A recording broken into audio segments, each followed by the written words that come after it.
ახლა კი ჩვენ თავარ თემას დაუბრუნდეთ. დღეს ვაგრძელებთ ამ თემას, კაი თემა არის ჩვენი თემა. სანამ გადავიდოდით უშუალოდ აი ტექსტზე 31-32 თავი, მანამდე მინდა ესეთი რამე ვთქვა.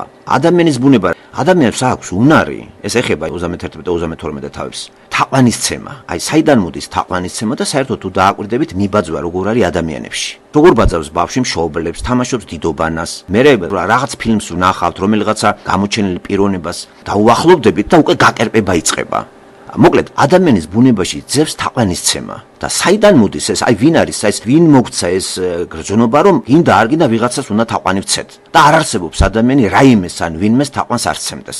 ზოგიერთები ისე დონეზე გადიან, რომ უკვე აკერპებენ, ეს იქნება ადამიანის საგანი მოვლენა და იმის თაყვანისცემას იწყებენ. აი სწორედ ეს რო გვეგონა, რომ ადამიანი ისეთი მაღალ ორგანიზებული თვისებაა, რომ თვითონ არის სათაყვანებელიო. ესე არ ყოფილა, ეს არ არის მაღალ ორგანიზებული არსება ადამიანი და ვინც ეს გზნობა ჩაგვიდო ჩვენ, ესე იგი არის აღმატებული პიროვნებაც, აღმატებული არსება შემოქმედი, რომელიც ითხოვს აი იმ გრძნობის გამოხატვას ჩემში, რომელიც ჩადო, ეს არის თაყვანისცემა. თუ ამას აღმოაჩენთ, სწორედ მიხვდებით, ვის უნდა ვცეთ თაყვანი. თაყვანის საცემი არის ბიბლიაში ღმერთი, ცოცხალი ღმერთი და ეს ავიწყდება დიზრაელ ერს და სწორედ ეს მოხდება ახლა 32 თავში. პირობა მიცემული დარღვეული იქნა და დაიწყეს თაყვანისცემა. წარმოიდგინეთ მაშინ ახლა უდაბნოში ხალხი, ესე იგი, სადაც კომუნიკაცია არ არის ტელეგრაფი, არ არის მობილურები, არ არის არანაირი გაშვალებული კომუნიკაცია. ხო, არანაირი. ახლა წარმოიდგინეთ ადის მოსე მერამდენეთ უკვე მთაზე, მესამე ადის მთაზე და გადის 1 დღე, 2 დღე, 3 დღე, არანაირი ცნობა მოსეს შესახებ არ არის. ხალხი შოკირებულია, იმიტომ რომ მოსესთან ერთად გამოვიდნენ, ღმერთი მოუძღვებოდა ამას 2,5 მილიონი ხალხს ეგვიპტის ქვეყნიდან და ბუნებრივია კითხვა დაისვა, სად არის მოსე? მოსეს პიროვნება ასოცირდებოდა ღმერთის არსებობასთან და პანიკა მოიცვა ალბათ ხალხმა, წარმოვიდგინოთ ეს სურათი. ეს არ არის აღწერილი ბიბლიაში, მაგრამ ჩვენ თავს მივცემთ უფლებას ცოტა უფრო გაიშალოს თემა ადამიანურ დონეზე, რომ უფრო კარგად გავიგოთ ეს რაზეა მანდლაპარაკი. ჩვეულებრივი ადამიანურ დონეზედაც კი როცა სკოლაში დირექტორი ან სასწავლო ნაწილი და ან პედკოლექტივი მიდის, ქაოსი იწყება სკოლაში. ბავშვები უკვე როგორ არის, აი იქ არის უკვე ძალაუფლებას ხელში იღებს უფრო ცუდად განწყობილი ოროსნები და ჩაგარავენ წესიერ მოწაფეებს, იმიტომ რომ არ არის სკოლაში ადმინისტრაცია. რაღაც ამდაგვარი არის, ესე იგი, მოსე წავიდა, მიდის დღე 35-40-მდე გავიდა და ბუნებრივია დაპანიკებული ხალხი თან ეგვიპტის სივრციდან გამოსულს, ისინი ხო წარმართები იყვნენ იმ წარმართულ გარემოში, ღმერთზე წარმოდგენა ადამიანური აქვს და სიმშვიდის მოსაპოვებლად მათ აარონი შეცდომაში შეიყვანეს და ითხოვენ ღმერთის შექმნან. აი ეს არის კომიკური თუ ეწოდება ამას, ღიმლის მომგვრელიც კი და თვით აარონიც კი შეცდომაში შედის. აი რატომ მოვყევი ამდენი, იცით ეს შესავალი? ადამიანს შიგნით აქვს თაყვანისცემა, ან შვილს ცემს თაყვანს, ან შვილისთვის მამა არის სათაყვანებელი თუ განსაკუთრებით მომგებიანი მამა ყავს ყველანაირად. აი ეს გზნობა ვინ ჩადო, ვინ? მთელი ეს ბიბლია ხო თაყვანისცემის, სხვანაირადაც რო თქვა კიდე, თაყვანისცემის წიგნიც არის და ბევრი შეიძლება ჩამოთვალოთ სიყვარულის თაყვანისცემს. აი ჩვენ რატომ უნდა ვარკვიოთ, ვინა ვართ ჩვენ და საიდანა ვართ მოსული? ამას ვერცერთი სახელმძღვანელო ვერ გვეუბნება გარდა ამ წიგნი ბიბლისა, რომელიც მსოფლიოს უამრავ ენაზეა ნათარგმნი. ყველა ძირითად ენაზეა და ყველა ცივილიზებულმა პიროვნებამ ინფორმაცია მაინც ის რომ არსებობს ეს წიგნი. წაკითხვაზე არ არის ლაპარაკი. ეხლა გთხოვთ წავიკითხოთ 31 და 32 თავი და ბევრია სალაპარაკო შემოკარგებთ. აბა წამიკითხეთ. თავი 31. ასე უთხრა უფალმა მოსეს. აჰა მოვუწოდე სახელდებით ბეცალიელს, ძესა ურისა, ძისა ხურისა, იუდაშტოდან. დაავალს იგი ღვთის სულით, სიბრძნით, გონიერებით, ცოდნით და ყოველი ხელოვნებით, რომ შეეძლოს ოქროს, ვერცხლისა და სპილენძის დამუშავება. მოსაუჭველი თვლების გათლა, ხისკვეთა ხელოვნურ ნივთად დასამზადებლად. აჰა მიუჩინე მას ოხოლიაბ ახისამაქისძე, დანის ტომიდან და სიბრძნე ჩაუდევი ყოველ ბრძენკაც გურში, რათა ყველაფერი გააკეთონ, რაც გიბრძანე. სადღესასწაულო კარავი, მოწმობის კიდობანის სახურავით ურთ და კარვის ყოველი ჭურჭელი, ტაბლა და მისი ჭურჭელი, წმიდა ლამპარი და ყველა მისი ჭურჭელი, საკმევლის სამსხვერპლო, აღსავლენის სამსხვერპლო და ყველა მისი ჭურჭელი, საბანელი თავისი კვარცხლბეკით ურთ, საწესო შესამოსელი, აარონ მღვდლის წმიდა შესამოსელი, მირონი და სურნელოვანი საკმეველი საწმიდარისთვის. ყველაფერი ისე გააკეთონ, როგორც მე გიბრძანე. ასე უთხრა უფალმა მოსეს. ასე გამოუცხადე ისრაელიანებს: დაიცავით ჩემი შაბათები, რადგან ეს იქნება ნიშანი ჩვენ შორის თაობიდან თაობაში, იმის საცოდნელად, რომ მე ვარ უფალი, თქვენი განმწმედელი. დაიცავით შაბათი, რადგან წმიდა იგი თქვენთვის. მისი შემღალავი უნდა მოკვდეს. შაბათობით მოსაქმე უნდა მოიკვეთოს თავისი ხალხიდან. 6 დღეს აკეთონ საქმე. მე-7 დღეს საუქმო შაბათია, უფლისათვის წმიდა. ყველა ვინც კი შაბათ დღეს საქმეს გააკეთებს, უნდა მოკვდეს. დაიცვან ისრაელიანებმა შაბათი, რათა უქმობდნენ შაბათს თაობიდან თაობაში. სამარადისოა ეს აღთქმა. ეს იყო სამარადისო ნიშნად ჩემსა და ისრაელიანებს შორის. რადგან 6 დღეში შექმნა უფალმა ცადა მიწა, მე-7 დღეს კი იუქმა და დაისვენა. მისცა მოსეს უფალმა, როცა შეწყვიტა მასთან ლაპარაკი სინაის მთაზე, მოწმობის 2 დაფა, ღვთის თითით ნაწერი ფიქალები. თავი 32. დაინახა ხალხმა, რომ აგვიანებდა მოსე მთიდან ჩამოსვლას. თავი მოეყარეს აარონთან და უთხრეს მას: ადექი და გაგვიკეთე ღმერთები, რომლებიც წინ მიგვიძღოდნენ. რადგან არ ვიცით რა დაემართა იმ კაცს მოსეს, რომელმაც ეგვიპტიდან გამოგვეყვანა. უთხრა მათ აარონმა: დახსენით ოქროს საყურეები, თქვენს ცოლებს, ვაჟებსა და ასულებს და აქ მომიტანეთ. დაიხსნა მთელმა ხალხმა საყურეები ყურებიდან და მიუტანა აარონს. გამოართვა აარონმა, საჭრეთელით გამოსახა სახე და ჩამოასხა ხბო. თქვეს: ესენი არიან ისრაელო, შენი ღმერთები, რომლებმაც ეგვიპტიდან გამოგიყვანეს. ეს რომ დაინახა აარონმა, სამსხვერპლო ააგო მის წინ. გამოაცხადა აარონმა და თქვა: საოფლო დღესასწაულია ხვალ. მეორე დღეს დილა ადრიანად დადგნენ და შესწირეს აღსავლენი და მიიტანეს სამადლობელი მსხვერპლი. დასხდა ხალხი საჭმელად და სასმელად. მერე ადგნენ და ცეკვა თამაში გამართეს. უთხრა უფალმა მოსეს: ძირს ჩადი, რადგან გაირყונה შენი ხალხი, რომელიც ეგვიპტიდან გამოიყვანე. მალე გადაუხვეს გზიდან, რომელიც დაუდგინე. ჩამოასხეს ხბო, თაყვანს ცემენ მას და მსხვერპლს წირავენ. ამბობენ: ესენი არიან ისრაელოს შენი ღმერთები, რომლებმაც ეგვიპტიდან გამოგიყვანეს. უთხრა უფალმა მოსეს: ხედავ ამ ხალხს, თვითრჯული ყოფილა ეს ხალხი. ახლა მიმიშვი, რათა აინთოს ჩემი რისხვა მათზე და გადავბუგო, შენ კი დიდ ხალხად გაგხადო. მედრება დაუწყო მოსემ უფალს თავის ღმერთს და უთხრა: რისთვის უნდა აინთო რისხვით უფალო? ამ ხალხის მიმართ, რომელიც ეგვიპტიდან გამოგიყვანია დიადი ძალითა და მაგარი მკლავით. რისთვის უნდა ათქმევინო ეგვიპტეს, დასაღუპავად გაიყვანაო ისინი, რომ თებში ამოეხოცა და მიწის პირიდან აღეგავაო. დაიცხრე რისხვა და თავი შეიკავე ამ ხალხის დაღუპვისაგან. გაიხსენი აბრაამი, ისაკი და ისრაელი, შენი მორჩილნი, რომელთაც შენ თავი დაუფიცე და უთხარი. ცის ვარსკვლავებივით გაგიმრავლებთ შთამომავლობას და მივცე მთელს ამ აღთქმულ მიწას, თქვენ შთამომავლობას, რომ სამარადისოდ დაიმკვიდრონო. გადაიფიქრა უფალმა და აღარ დაატეხა უბედურება თავის ერს. პირი იბრუნა მოსემ და ჩამოვიდა მთიდან. ხელში აღთქმის 2 ფიქალი ეჭირა, ორსავე მხარეს ნაწერი ფიქალები. აქეთაც და იქითაც წარწერები იყო. ღვთის ნაკეთები იყო ეს ფიქალები. წარწერაც ღვთისა იყო ფიქალებზე ამოკვეთილი. მოისმა იესოს ხალხის ხმაური და უთხრა მოსეს: საომარი ყიჟინაა ბანაკში. თქვა მოსემ: ეს არც გამარჯვების ყიჟინა და არც დამარცხების ზარი, არამედ სიმღერის ხმები მესმის. როგორც კი მიუახლოვდა ბანაკს და დაინახა ხბოდა როկვა, რისხვით აღინთო მოსე და ხელიდან გააგდო ფიქალები და მიამსხვრია მთის ძირას. აიღო მათი გაკეთებული ხბო, ცეცხლში დაწვა, მტრად აქცია, წყალს მოაფქვია და ისრაელიანებს შეასვა. უთხრა მოსემ აარონს: რა დაგიშავა ამ ხალხმა ასეთ დიდ ცოდვაში რომ ჩააგდე? უთხრა აარონმა: რისხვით ნუ აინთება ჩემი ბატონი? შენ ციცი რომ ბოროტებისკენ არის მიდრეკილი ეს ხალხი. მითხრეს: გაგვიკეთე ღმერთები, რომლებიც მიგვიძღოდნენ წინ, რადგან არ ვიცით რა დაემართა იმ მოსეს კაცს, რომელმაც ეგვიპტიდან გამოგვეყვანა. მე ვკითხე, ვისა გაქვთ ოქრო? მათაც მოიხსნეს და მე ჩამაბარეს. ცეცხლში ჩავყარე და ეს ხბო გამოვიდა. დაინახა მოსემ, რომ გახელებული იყო ეს ხალხი, რომ გაახელა იგი აარონმა მისი მტრების გაყბა და საღებად. ჩადგა მოსე ბანაკის ჭიშკარში და თქვა: ვინც უფლისაა ჩემთან, და შეგროვდნენ მასთან ლევიანები. უთხრა მათ: ასე ამბობს უფალი ისრაელის ღმერთი.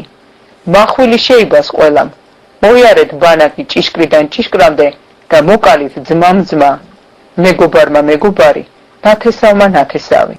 მოსეს სიტყვისამებრ მოიცნენ ლევიანები. 3000-მდე კაცი გაწყდა იმ დღეს. თქვა მოსემ: აივსეთ ხელი დღეს უფლისათვის, რადგან კაცი თავისი ძითა და ძმით არის, რათა კურთხევა გადმოვიდეს დღეს თქვენზე. მეორე დღეს უთხრა მოსემ ხალხს: დიდი ცოდვა გაქვთ ჩადენილი. ახლა ავალ უფალთან, ვინც ლო ვაპატიებინო თქვენთვის ეს ცოდვა. დაბრუნდა მოსე უფალთან და უთხრა: დიდი ცოდვა ჩაიდინა ამ ხალხმა. ოქროს ღმერთები გაიგეთა. ახლა მიუტევე მას ეს ცოდვა, თუ არა და ამომშალე შენი დაწერილი წიგნიდან. უთხრა უფალმა მოსეს: ვინც მე შემცოდა, იმას ამოვშლი ჩემი წიგნიდან. ახლა წადი და წაიყვანე ხალხი, სადაც გითხარი. აჰა, ჩემი ანგელოზი წაგიძღვება წინ. განკითხვის დღეს მოვკითხავ მათ ცოდვებს. დასაჯა ხალხი უფალმა იმის გამო, რომ გააკეთეს ხბო, რომელიც აარონმა გააკეთა. 31-32 თავი არც ისეთი დიდი იყო ერთიც და მეორეც, თუ მოусმინეთ ახლა ძალიან საინტერესო რამ ხდება, ესე იგი. ჯერ 29-30 თავში თუ გახსოვთ ძალიან დაწვრილებით არის კარავის გეგმა. აი ამ თავზე რო გადავდივართ 31 და 32 თავზე, თითქოს ხდება რაღაც ესეთი რამე უკან სვლა, მაგრამ არა პაუზა არის. ეს გაგრძელდება მე. პაუზა, ამ პაუზაში ხდება მოვლენები, რომელიც ახლა წაკითხული იქნა. კერძოდ, არჩევა ორი პიროვნებისა, შემდეგ შაბათის დღის ის ადგენა, ესე ძალიან კაცრად არის ეს და მან შეიძლება ახლა რაც წაკითხული იქნა, უცხო ყურით ცოტა ისე შემოიტანოს რაღაცნაირი განცდა, რომ რა სისასტიკეა, რა პატარა რაღაცაზე როგორი ხოცება ხალხი და რატო ხოცავენ ასე. ეს ამას ზუსტად გავარჩევთ ახლა ჩვენ და სხვა საშუალება ამაზე გაშალოს თემა და მისი ცნობიერება რაზე იყო ამ ხნის მანძილზე მედიტირებული, ამას გავაცნობს ახლა. ხო, ნატალია დაჯდება და წაიგითხავს, რომ მოვასწროთ ყველას აქვს მე მგონი რაღაც სათქმელი. მოგესალმებით. იქი გამოსვლა 31 თავი. ამ თავში ღმერთი ასრულებს თავის მითითებებს მოსესადმი სინაის მთაზე, სადაც ეს უკანასკნელი კვე 40 დღე და 40 ღამე იმყოფებოდა. ეს არის მე-6 თავი, 25 თავიდან დაწყებული, მას მერე რაც მოსე შევიდა შუაგულ ღრუბელში და ავიდა მთაზე. 24 თავის ბოლოს, არც მეტი, არც ნაკლები. რაც ამ 6 თავში წერია, ის არის ჩვენთვის მოცემული. მისი ღმერთთან ყოფნის შესახებ მხოლოდ ეს თავები მოგვითხრობს და ის ვინ საუბრობს, ეს არის თვითონ შემოქმედი უზენაესი, უფალი ყოვლის მყრობელი. 31 თავი სულ მხოლოდ 18 მუხს მოითვლის. იგი იწყება ღვთის მიერ ბეცალელისა და ახოლიაბის ამორჩევით და მათი დანიშვნით კარვის მოწყობილობების გასამართავად და სამუშაოების სამეთვალყურეოდ. მე-12 მუხლიდან უფალი კვლავ უმეორებს მოსეს კანონს შაბათის დაცვის შესახებ და რელიგიურ წესჩვეულებებს ამასთან დაკავშირებით. და ბოლოს მე-18 მუხში რაჟამს დაასრულა ლაპარაკი მოსესთან მისცა ღმერთმა მას 2 დაფა მოწმობისა. ეს ქვის დაფები დაწერილი ღვთის თითით. მიუბრუნეთ ამ თავის პირველ მუხლს. აქამდე ღმერთმა უკვე ბევრი რამ მოუთხრა მოსეს. დაწვრილებით აღუწერა და განუმეორა ის სამუშაოები, რაც უნდა შეესრულებულიყო. ხალხი მასალას მოიტანდა, როგორც შესაწირავს, მაგრამ ვინ იქნებოდა ის, ვინც ამას ყველაფერს დაამუშავებდა და კარავს გააწყობდა თავისი მოწყობილობებით? ხალხი ხომ თავისი ხელობით ძირთადად ქვის ხლელები და აგურის გამომწველი მონები იყვნენ. ეგვიპტეში ყოფნისას მათ ძვირფას ქვაზე მუშაობა, ქარგვა, კერვა, ქსოვა და მისი მსგავსი ხელოვნებანი არ უსწავლიათ. სრული კი ბევრს ექნებოდა ისრაელთა შორის, მაგრამ ვინ აღმოჩნდებოდა ყოველივე ამის შემძლე და განმახორციელებელი? ებრაული ტრადიციული გადმოცემით, ბეცალელის მამა, ხური, იუდას ტომიდან, მარიამის მოსეს დის ქმარი იყო. ვარაუდობენ, რომ ეს ის ხურია, რომელმაც აარონთან ერთად მოსეს ხელები შეაშულა გამოსვლის წიგნის მე-17 თავში ყამალიკთან ბრძოლისას. გამოდის, რომ თუ ამას დაუჯერებთ, ბეცალელი მოსეს სისხლით ნათესავი, მისი დიშვილი იყო. მაგრამ არ დაგვაუწყეს, რომ იგი მოსეს კი არა ურჩევია, არამედ ღმერთმა გამოარჩია და უნარებითაც აღჭურვა. სხვაგვარად, ეს ხალხში შურს გამოიწვევდა და ეჭვები გაუჩნდებოდათ თითქოს და მისი დანიშვნა ნაცნობობით, ანუ თანამედროვე ტერმინს თუ დავესესხებით, ნეპოტიზმით მოხდაო. ღვთის შეწენით ბეცალელი მართლაც რომ შესანიშნავი არქიტექტორი, მშენებელი და ოსტატ უხუცესი გამოდგება. თავად მოსე იმ დროისთვის უაღრესად განათლებული, ფარაონის კარზე აღზრდილი, კარგად განსწავლული იყო. ღვთისგანბოძებული მისიით მისი მოვალეობა იყო ხალხის წინამძღოლობა, მათი განსჯა-გასამართლება, ღვთისსიტყვების ისრაელებთან მიტანა, ღვთისმსახურება, მაგრამ ლევიტელთათვის სამოსელის კერვა, ქარგვა, ქვის თვლა თუ ლითონის გამოდნობა მას აღარ დააკისრა უფალმა და შემდეგ რომ მესია გამოვიდოდა, იმ ტომიდან იუდასგან გამოხო პიროვნება, ვინც მოწმობის კარავს გააშენებდა. რაც არ უნდა თავის საქმის კარგად მცოდნე იყოს ადამიანი, იგი უძლურია თუ მას წმინდა სამების მესამე ჰიპოსტაზი, სული წმინდა არ დაეხმარა. ამ თავის მესამე მოხში ვკითხულობთ, ციტატა: ავავსე იგი, ანუ ბეცალელი, ღვთის სულით, სიბრძნით, გონებით, ცოდნითა და ყოველგვარი ხელოვნებით. აი მისი კოლეჯის, უნივერსიტეტის ასპირანტურის თუ აკადემიკოსის განათლება. იქ, სადაც ღვთის სულია, უნარების მიმნიჭებელი ყველანაირი ადამიანური დამსახურება თუ წოდება სტატუსი უჩინარდება, აზრი ეკარგება. მივაქციოთ ყურადღება იმ დეტალს, რომ ღმერთმა ბეცალელი მარტო არ განაწესა, მას დამხმარედ ოჰოლიაბი მიუჩინა. ოჰოლიაბი კი ყველაზე ნაკლებად გამოჩენილი და პატივდებული ტომიდან იყო. იგი დანის შთამომავლობას მიეკუთვნებოდა. გავიხსენოთ, რომ შემდგომშიც სოლომონის დროს ტაძრის მშენებლობისას ოქროს, ვერცხლის, ბრინჯაოს, რკინის, ქვის, ხის, ძოწეულის, ლურჯი ნართების, ელისა და ყირიმის დასამუშავებლად, ეს ციტატა იყო, ყოველგვარი ჩუქურთმების კვეთის სპეციალისტად ღმერთმა დედით დანიელი, შთამომავალი, ესე დანის ტომის შთამომავალი, ხურამ აბირი აირჩია. ამას თქვენ იხილავთ მეორე ნეშტა წიგნში 2:14. აჰოლიაბიც დანის ტომიდან იყო და ხურამ აბიც შემდეგ სოლომონის დროს. კეთილ საქმეებში ყოველთვის ერთს ორი სჯობია. გავიხსენოთ, მერე ახალ აღთქმაში იესო ორ-ორად უშვებს მოწაფეებს საქადაგებლად, კეთილი ამბის ახარებლად და დავდომილთა განსაკურნებლად. მართლაც რომ ღვთის საქმეში ორი ერთს სჯობია. მესიჰენის შედარება და პარალელი ადგილი პირველ კორინთელთა წერილიდან მოჰყავს. თავი მე-12 სხვადასხვა ნიჭით, უნარებით, შესაძლებლობებით და პატივით ნაბოძები ადამიანი მთლიანობაში როგორც ერთი სხეული და ცოცხალი ორგანიზმია, სადაც თავი არ ეტყვის ფეხებს არ მჭირდებიო. ამ ორი პიროვნების განწესებისას ღმერთმა ასე დაასრულა მითითებები, როგორც მე გიბრძანე, ყველაფერი ისე გააკეთონ. გამოსვლა 31:11 მუხლი. ახლა 2 სიტყვა შაბათების დაცვაზე. ისრაელიანებს შაბათები რამოდენიმე მიზეზის გამო უნდა დაეცვათ და ეს ყველა მიზეზი სწორად ამ თავშია ჩამოთვლილი. ხა პირველი, იმიტომ რომ შაბათები ნიშანია ღმერთსა და მის რჩეულ ხალხს შორის. სხვა ერებს თავიანთი კერპების წლიური დღესასწაულები ჰქონდათ დადგენილი. ებრაელები კი იგი გამორჩეული ნიშანდადებული ერია, რომელიც ვალდებული იყო შაბათები დაეცვათ ყოველ კვირაულად. მეორე მიზეზი, თუ რატომ უნდა დაეცვათ შაბათები, ეს იყო ის ფაქტი, რომ ღმერთმა ეს დღე წმინდა დღე დაუმკვიდრა ისრაელიანებს. მე-14 მუხლში ვკითხულობთ. წმინდაა შაბათი თქვენთვის, მისი შემღალავი სიკვდილით მოკვდეს. და მესამე მიზეზი, ეს დღე არა მარტო წმინდაა ისრაელიანებისთვის, არამედ იგი დასვენებაა წმინდა უფლისთვის. კვირაში ერთი დღე მაინც ადამიანმა უნდა მოახმაროს მიწიერი სამყაროს ფუსფუსიდან ამორთულმა, არასაკუთარი სხეულის ეგოისტურ სამსახურში, არამედ ღვთისადმი თავდადებულმა. კითხვა უნდა დასვას, რა შემიძლია და რა უნდა გავაკეთო ღვთის განსადიდებლად, განსაკუთრებულ დღევანდელ დღესო. და ვინაიდან უზენაესმა 6 დღეში შექმნა მთელი სამყარო, ხოლო მე-7 დღეს წმინდა ხო იგიდან დაისვენა, ამიტომ ჩვენს მის ხატად შექმნილ არსებებს გვმართებს მის მსგავსად მოვიქცეთ და რიდით მოვეკიდოთ. წმინდად ვაღიაროთ მის მიერ განწესებული დასვენების დღე. ახალი აღთქმის მორწმუნე ქრისტიანებს შაბათ დღის წმინდა დაცვის კანონთან დაკავშირებით არ შეიძლება არ გაგვახსენდეს ებრაელთა მიმართ ეპისტოლეს მე-4 თავი. კიდევ რჩება შაბათის განსასვენებელი ღმერთის ხალხისთვის, რადგან ღვთის განსასვენებელში შესული ისევ დაისვენებს თავისი საქმეებისგან, როგორც ღმერთმა დაისვენა თავისისგან. მას ვეცადოთ, შევიდეთ ამ განსასვენებელში. ესე იგი, შაბათის დასვენება, ანუ განსასვენებელში შესვლა, ქრისტიანებისთვის არის 60-ში, სათავსასუფეველში შესვლაზე მიმანიშნებელი. უფალთან მისი წმინდეში. და რა თქმა უნდა, იგი ჩვენს ცნობიერებაში უნდა იყოს აღიარებული წმინდად, ნიშნად ღმერთსა და მის მორწმუნეთა შორის, რომლებიც წინდაწინ მეგებებით რწმენით და დასვენებისკენ მივისწრაფით, სადაც ღვთის განაწყვეტილად დიდება იქნება ჩვენი ერთადერთი საქმიანობა. მადლობა ღმერთს ამ შაბათის დასვენების დაპირებისთვის და მისი წმინდად ყოფისთვის. 33 თავი ღვთის თითით დაწერილი ქვის ფიქალებით მთავრდება, სადაც მისი 10 მცნება იყო აღბეჭდილი და მოსე სინაის მთიდან ჩამოდის.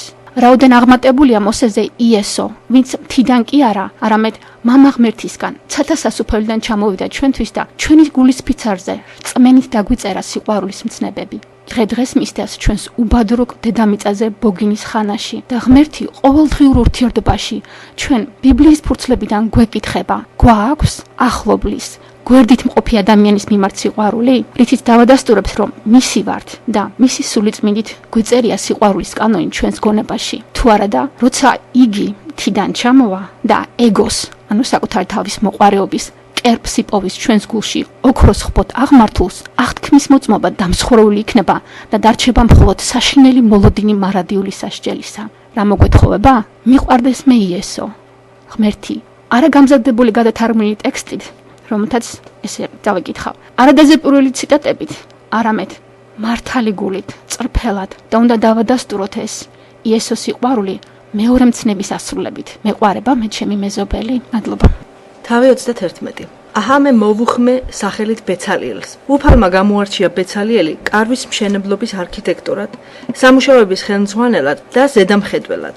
სახელი ბეცალიელი ნიშნავს ღმერთის ჩრდილში და ის მართლაც იყოს ღმერთის ჩრდილში, მისი გავლენისა და მისი მფარველობის ქვეშ. ასევე კარვის ყველა ნივთები, რომელიც მის მიერ და მისი ხელმძღვანელობით იყო დამზადებული, იყო აჩრდილი იმ კარგი ნივთებისა, რომელიც მომავალში მოვიდოდა, ესე იგი მომავლის აჩრდილი. ბეცალიელი, აქ შეგვიძლია გავავლოთ ქრისტესთან პარალელი, იყო ერთ-ერთი წინასახე ქრისტესი, რომელიც არის ეკლესიის არქიტექტორი და მშენებელი, ზრუნავს მასზე და ხელმძღვანელობს.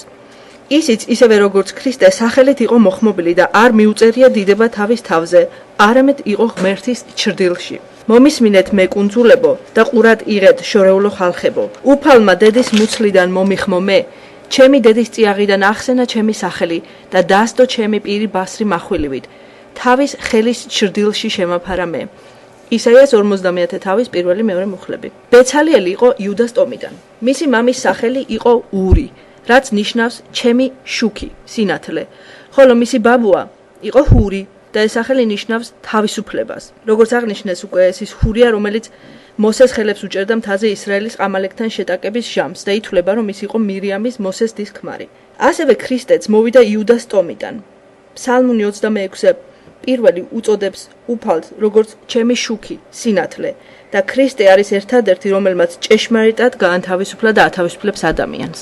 დააღვავსე იგი ღვთის სულით, სიბრძნით, გონებით, ცოდნითა და ყოველგვარი ხელოვნებით. ღმერთმა მისცა ბეცალიელს არა მარტო ხელობის ნიჭი, არამედ ისეთი სიბრძნე და გონება, რომ შეეძლო ესწავლებინა, ეხელმძღვანელა და მიმართულება მიეცა სხვებისათვის, ყოველივე სახის ხელოვნებასა და საქმიანობაში. ბეცალიელს უნდა სცოდნოდა და სხვებისთვის ესწავლებინა, როგორ უნდა ემუშავათ, რა ხელსაწყოები გამოეყენებინათ, როგორ გადაემუშავებინათ ოქრო, ვერცხლი და სპილენძი და როგორი ფორმა მიეცა და როგორ გაეპრიალებინათ, როგორ გამოეთალათ ძვირფასი ქვები, ჩაესვათ ეფოთში და სამხრეებში მღვდელმთავრების სამოსისა, როგორ გამოეთალათ ხე, ყოველგვარი დურგლობა, ოქრომჭედლობა, დართვა, ქარგვა, ქსოვა, ფერების შერევა, ზეთებისა და ნელსაცხლებლის შეზავება. როგორც ვიცით, ისრაელიანები ეგვიპტეში მონებად იყვნენ.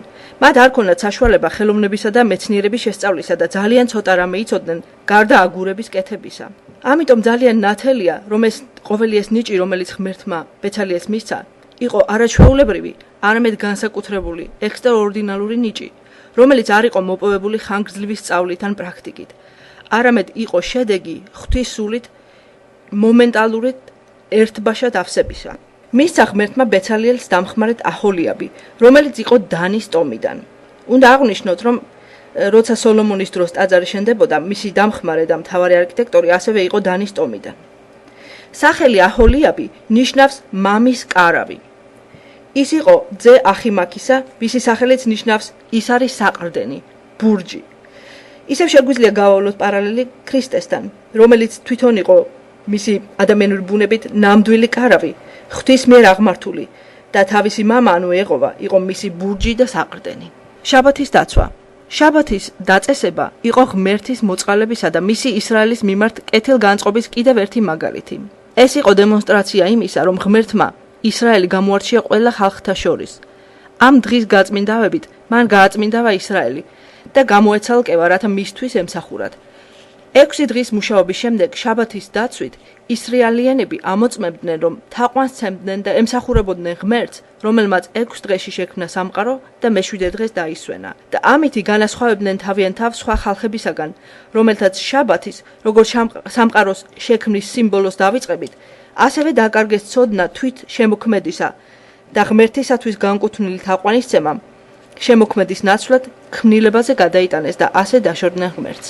თავი 32. სინაის მთასთან სულ ცოტა სამჯერ მისცა პირობა ხალხმა უფალს, რომ ყველაფერში დაემორჩილებოდა მას. ღმერთმა იცოდა, რომ ისინი არ შეასრულებდნენ ამ პირობას და ოქროს ხბოს ტრაგედია სწორედ ამის დამტკიცება იყო. ისრაელიანების ამ მოქმედებას მოსემ უწოდა დიდი ცოდვა და ეს მართლაც დიდი იყო. თუ გავითვალისწინებთ იმას, თუ ვინ ჩაიდინა ეს ცოდვა. ისრაელის ერმა ღმერთის მიერ გამორჩეულმა სხვა ხალხთა შორის. ეს ცოდვა იყო დიდი იმიტომაც, თუ სად და როდის ჩაიდინეს. სინაის მთასთან, მას შემდეგ რაც მოისმინეს 10 მცნება და მოწმენი გახდნენ ღმერთის დიდების გამოვლენისა. მას შემდეგ, რაც საზეიმოდ დადეს პირობა შეასრულებდნენ ამ მცნებებს. ოქროს ხბოს ჩამოსხმით მათ დაარღვიეს პირველი, მეორე და მე-7 მცნებები. ამ ხალხმა სულ ცოტა ხნის წინათ გამოცადა ღმერთის ძალა და მისი მადლი. სასწაულებით გამოხსნა ეგვიპტიდან, ზღვის ორად გაპობა, წყლისა და საჭმლის სასწაულებრივად მოვლინება უდაბნოში. ღვთის წინამძღოლობა ღრუბლის სვეტით და ცეცხლით. რაც ისრაელიანებმა აქ ჩაიდინეს, ეს იყო აქტი ჯანყისა ღვთის წინაშე და არც არის გასაკვირი, რომ ღმერთი ასე ძალიან განრისხდა. რატომ ჩაიდინა ისრაელმა ასეთი ბოროტება თავისი ისტორიის ასეთ დიდებულ მონაკვეთში? უპირველეს ყოვლისა, ეს მოხდა მოუთმენლობის გამო. როცა მოსე 40 დღით და 40 ღამით მთაზე ავიდა, მოუთმენლობა ხშირად არის მიზეზი იმპულსური მოქმედებებისა, რომელსაც სოდვამდე მივყავართ. ისრაელიანებს არ ჰქონდათ რწმენა და ნდობა არც მოსესი. ისინი იგნორაციას უკეთებდნენ, რასაც მოსე ასწავლიდა და ხშირად ებუზღუნებოდნენ და აკრიტიკებდნენ მას, მაშინაც კი, როცა ის მათთან იყო. ამ საქმეში ყველაზე დამნაშავე იყო აარონი და უხუცესები, რადგან მათ თავიდანვე არ მიმართეს ღმერთს და არ შეეწინააღმდეგნენ ხალხს. აარონი და ჰური მოსემ დატოვა ლიდერად თავისი არყოფნის დროს. მათ კი არ შეასრულეს თავისი მოვალეობა და ნდობა გაუცრუეს ღმერთსაც და მოსესაც. ნაცვლად იმისა, რომ შეეჩერებინათ ხალხი, აარონი აყვა ხალხის ნებას და დაუკმაყოფილა მათი ცოდვილი გულების სურვილი. შემდგომ მან ხალხს დააბრალა ყველაფერი მოსესთან თავის გამართლებისათვის, მაგრამ ღმერთმა ყველაფერი იცოდა. მეორე ჯულის მეცხრე თავის მეოცე თავიდან შევკითხულობთ და აარონზე განრისხდა უფალი ძალიან, მის გასანადგურებლად და მე ვილოცე აარონისათვის ამ დროს, რომ არა მოსეს შუამდგომლობა, ღმერთი ადგილზევე მოკლავდა აარონს თავისი ცოდვისათვის. ეს ყოველივე ასევე მოსეს გამოცდაც იყო. როცა ღმერთმა მთაზე მოსეს უთხრა თუ რა ჩაიდინა ხალხმა, ღმერთმა უწოდა ისრაელიანებს შენი ხალხი, რომელიც შენ გამოიყვანე ეგვიპტიდან. თითქოს და ღმერთმა მოსეს მიუგდო თავისი ხალხი. მაგრამ მოსემ უთხრა ღმერთს, რომ ისრაელი ღმერთის ხალხი იყო და ღმერთმა თვითონ გამოიხსნა ისინი ეგვიპტიდან. ჯერ კიდევ პატრიარქებთან დადო ღმერთმა აღთქმა, რომ დალოცავდა და გაამრავლებდა ამ ხალხს. მოსემ ღმერთს თავისივე სიტყვებზე მიუთითა და ეს იყო სწორედ ის, რაც ღმერთს უნდოდა, რომ მოსეს გაეკეთებინა. ამის შემდეგ ღმერთმა სხვა რამე შესთავაზა მოსეს, გაენადგურებინა ისრაელი და ახალი ერი წარმოეშვა თვითონ მოსესაგან. სხვა ადამიან შეიძლება მიეღო ეს წინადადება, მაგრამ არა მოსეს. მას უყვარდა ეს ცოდვილი ხალხი და ყველაფერზე მეტად უნდოდა ღმერთის განდიდება და მისი აღთქმების შესრულება ისრაელისათვის. მოსე აქ არ ფიქრობდა თავის თავზე, არამედ ღმერთის რეპუტაციაზე. რას იტყოდნენ ეგვიპტელები, როცა გაიგებდნენ, რომ მთელი ისრაელი განადგურდა სინაის მთასთან. მე-14 მუხლში ვკითხულობთ და გადაიფიქრა უფალმა ბოროტების გაკეთება, რომელზეც თქვა, რომ დაატეხდა თავის ხალხს. ებრაული სიტყვა, რომელიც აქ გადაიფიქრად არის გადათარგმნილი, გამოხატავს შეიცვალა მიდგომა. მან შეიცვალა მიდგომა თავისი ხალხის მიმართ. ღმერთის ბუნება არასოდეს იცვლება, მაგრამ ის პასუხობს ადამიანის ლოცვას და მონანიებას და ცვლის თავის მიდგომას. ღმერთმა თავისი წყალობითა და მადლით დაინდო და შეიწყალა ხალხი, მაგრამ ეს არ ნიშნავდა, რომ არ დასჯიდა მათ. ღმერთი გვპატიობს ჩვენს ცოდვებს, მაგრამ ჩვენ ვიმკით იმას, რასაც დავთესავთ და ყოველ ცოდვას აქვს თავისი შედეგები. როცა მოსე მთიდან ჩამოვიდა, მან იესო ნავინიც თავისთან ერთად ჩამოიყვანა.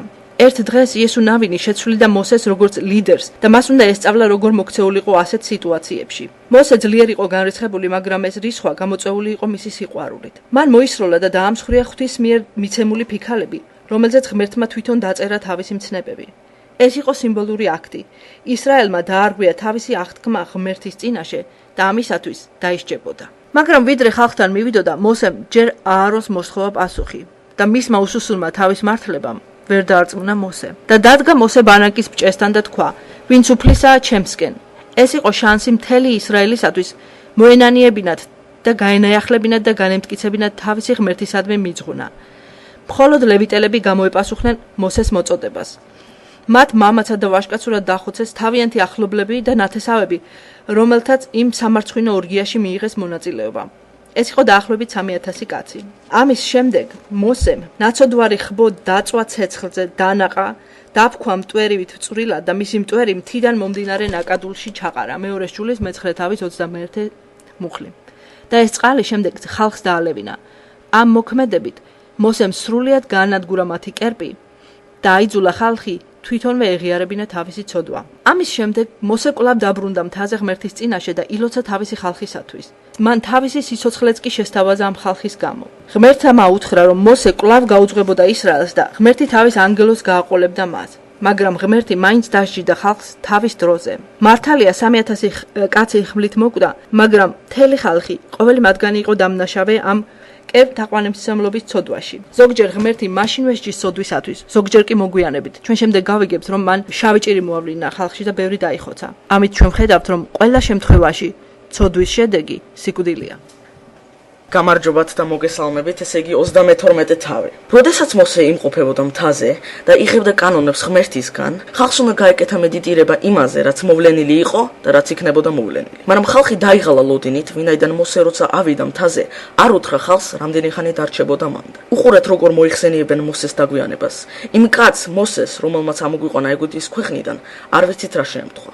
32 თავის პირველი მუხლი. მათ ეგონათ, რომ მოსე შიმშილით მოკვდა, ან უფლის ცეცხლმა შთანთქა. ანუ ეგონათ, რომ ღმერთი, რომელიც კვებავდა ამ დაუმსახურებელ ხალხს, არ მიხედავდა თავის ამორჩეულს მოსეს. ძალიან ადვილი იყო, რომ ეთქვათ რა შეემთხვა მას.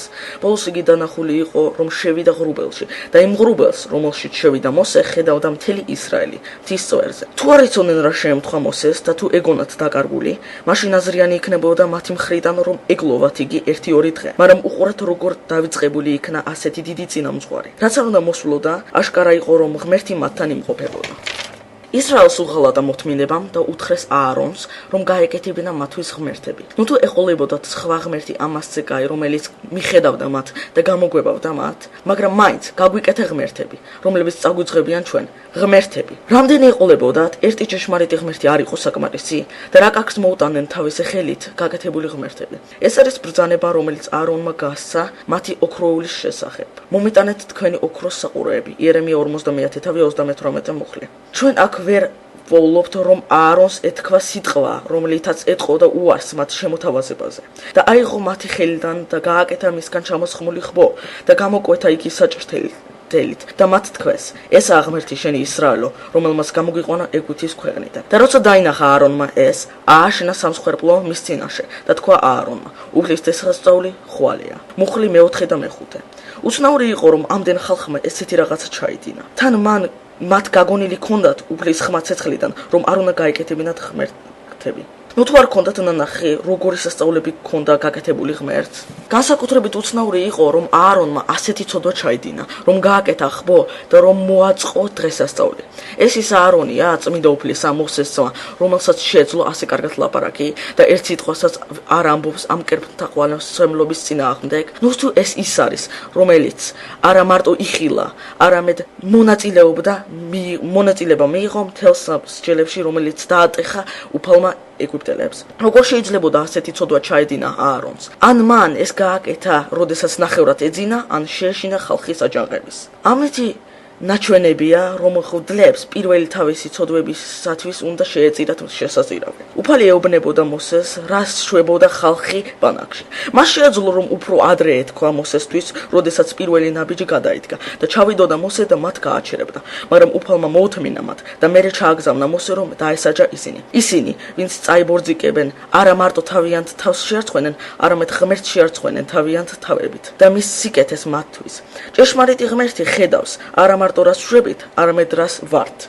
მოსე ევედრებოდა უფალს, რომ არ ამოეწყო არ მოწყვიტავს ისრაელიანები და ლოცულობდა მათთვის. მოსე ევედრება უფალს არა იმიტომ რომ შეძრას უფალი, არამედ რომ გამოამჟღავნოს თავისი რწმენა. მოსეს უყვარს ისრაელი როგორც მისი სამშობლო, მაგრამ მოსეს უფრო აინტერესებს დიდება უფლისა, ესაა მის გულთან ახლო ყველაზე მეტად. უფალი ენდობა მოსეს დაფების მიცემაში. ეს დაფები, რომლებიც იყო ჩვეულებრივი ქვისგან გაკეთებული, უფრო ძვირფასი იყო, ვიდრე სხვა ძვირფასი ქვა. თვითონ ღმერთმა დაწერა ეს 10 მცნება ანგელოზის და ადამიანის გარშე. როდესაც მოსე იმყოფებოდა ღრუბელში, იასონავის ძე ელოდებოდა მას და ცდილობდა რომ ახლოს ყოფილიყო მოსესთან. იგი მარტო იყო 40 დღე და არ დაღლილა, როგორც დაიღალა ხალხი. როდესაც ჩამოვიდა მოსე, შეეგება მას იესო და ერთად ჩავიდნენ დაბლა. როდესაც მოსემ დაინახა ოქროს ხვო და ამსხვრია 2 დაფა, რომლებიც მისცა ღმერთმა. მადლობთ მოსმენისთვის, მეორე ნაწილს გააგრძელებს ჯოშუა. გამარჯობათ, მოგესალმებით. მეც ერთ ორ სიტყვას დავამატებდი მეთიუ ჰენრიდან. ესე იგი, რომ დაერწმუნებინა, რომ მათ მიატოვეს ღვთის ათქმა, მოსემ გატეხა ფიქალები, რათა მათ სცოდნოდათ, რამდენად სერიოზული იყო ღმერთი მათთან ურთიერთობაში და მხოლოდ მათი ცოდვა თუ შეუშლიდა მათ ხელს. ზოგი ფიქრობ, რომ მოსემ შეცდომა დაუშვა ფიქალების გატეხვით, მაგრამ ეს უფრო ჰგავდა სამართალ მოყვარეობის საქციელს, ვიდრე აღელვებას. მოსემ დაიყვანა ეს ოქროს ხვო ატომებამდე, რომ ის უკვე აღარაფერი ყოფილიყო. ასევე უნდა გადაიყაროს ყველანაირი კერპი თხუნელებისა და ღამურების თაყვანისაცემად, როგორც ესაია ამბობს. დიდი განსხვავება არის იმათ შორის, ვინც განზრახად გამსწოდვაში ფეხს და ვინც ცოდვის მსხვერპლია. ხალხი, როგორც პირველი ნაბიჯის გადამგმელები, შეიძლება ითქვას, რომ ცოდვაში ჩაადგმევინეს ფეხი აარონს, მაგრამ ისინი, ვინც უნდა დაპირისპირებოდნენ, მაგრამ ეს არ ქნეს, უფრო დიდ ცოდვას იდენენ, იმიტომ რომ ასასტიკებენ მათ გულს. რა დაგიშავა ამ ხალხმა? ანუ რატომ აშავებ ღმერთის თვალში, რომ ასე ამოვნო ხალხი? კითხვას სვამს მოსე. ჩვენ არასდროს არ უნდა ვიყოთ ჩათრეული ცოდვაში, რადგან ჩვენ არ გაგვამართლებს იმის თქმა, რომ ჩვენ ჩათრეულნი ვიყავით. ჩვენ ვერავინ ვერ დაგვაწალებს. აარონი თელს თავის ცოდვას აკისრებს ხალხს. იგი მალავს თავის წვლილს ამ ცოდვაში. ბავშვურად იტყუება, რომ ჩაყარა ოქროს ცეცხლში ხბო თავისით გაჩნდა. მაგრამ ერთი სიტყვაც კი არა თქვა თავის დანაშაულზე. ის, ვინც მალავს თავის ცოდვას, დიდხანს არ გაიხარებს. ვინაიდან ადრე თუ გვიან გამომჟღავნდება ის ცოდვა. მისმა თავდაცვამ მხოლოდ თუ გააუარესა მისი სიტუაცია. მოსე აჩვენებდა ხალხს 30-ე მუხლში, რომ ისინიც დამნაშავეები არიან. მოსე ეუბნება გადარჩენილებს, დიდი ცოდვა ჩაიდინეთ. ალბათ ეს გადარჩენილები ისე მაგრა არ აქტიურობდნენ, მაგრამ მოსე ახსენებს მათ, რომ ისინიც დამნაშავეები იყვნენ და თუ არ მოინანიებენ, დაღუპულებზე უკეთესი არაფრით იქნებოდნენ. მოსემ გადაწყვიტა, რომ თვითონ ასულიყო და ეთხოვა უფლისთვის, რომ არ დაესაჯა ხალხი. ალბათ ეს დიდი გამხნევება იყო ხალხისთვის, რომ მოსე, რომელიც პირისპირ ელაპარაკებოდა უფალს, თვითონ ავიდა მთაზე, რომ უფალთან ეთხოვა ისრაელის გადარჩენა. მოსე ადის მთაზე არა იმიტომ, რომ მიიღოს ბრძანება კარავთან დაკავშირებით. ამაზე უკვე ლაპარაკი აღარ იყო. მოსე მიდის იმისთვის, რომ სთხოვოს ისრაელინის ცოდვა, რომ აპატ, მაგრამ ღმერთი მას პასუხობს, რომ თვითონ გადაწყვიტავს, ვის აპატიოს და ვის არა. ხოლო მოსეს უბრძანებს, რომ გააგრძელონ გზა. დიდი მადლობა.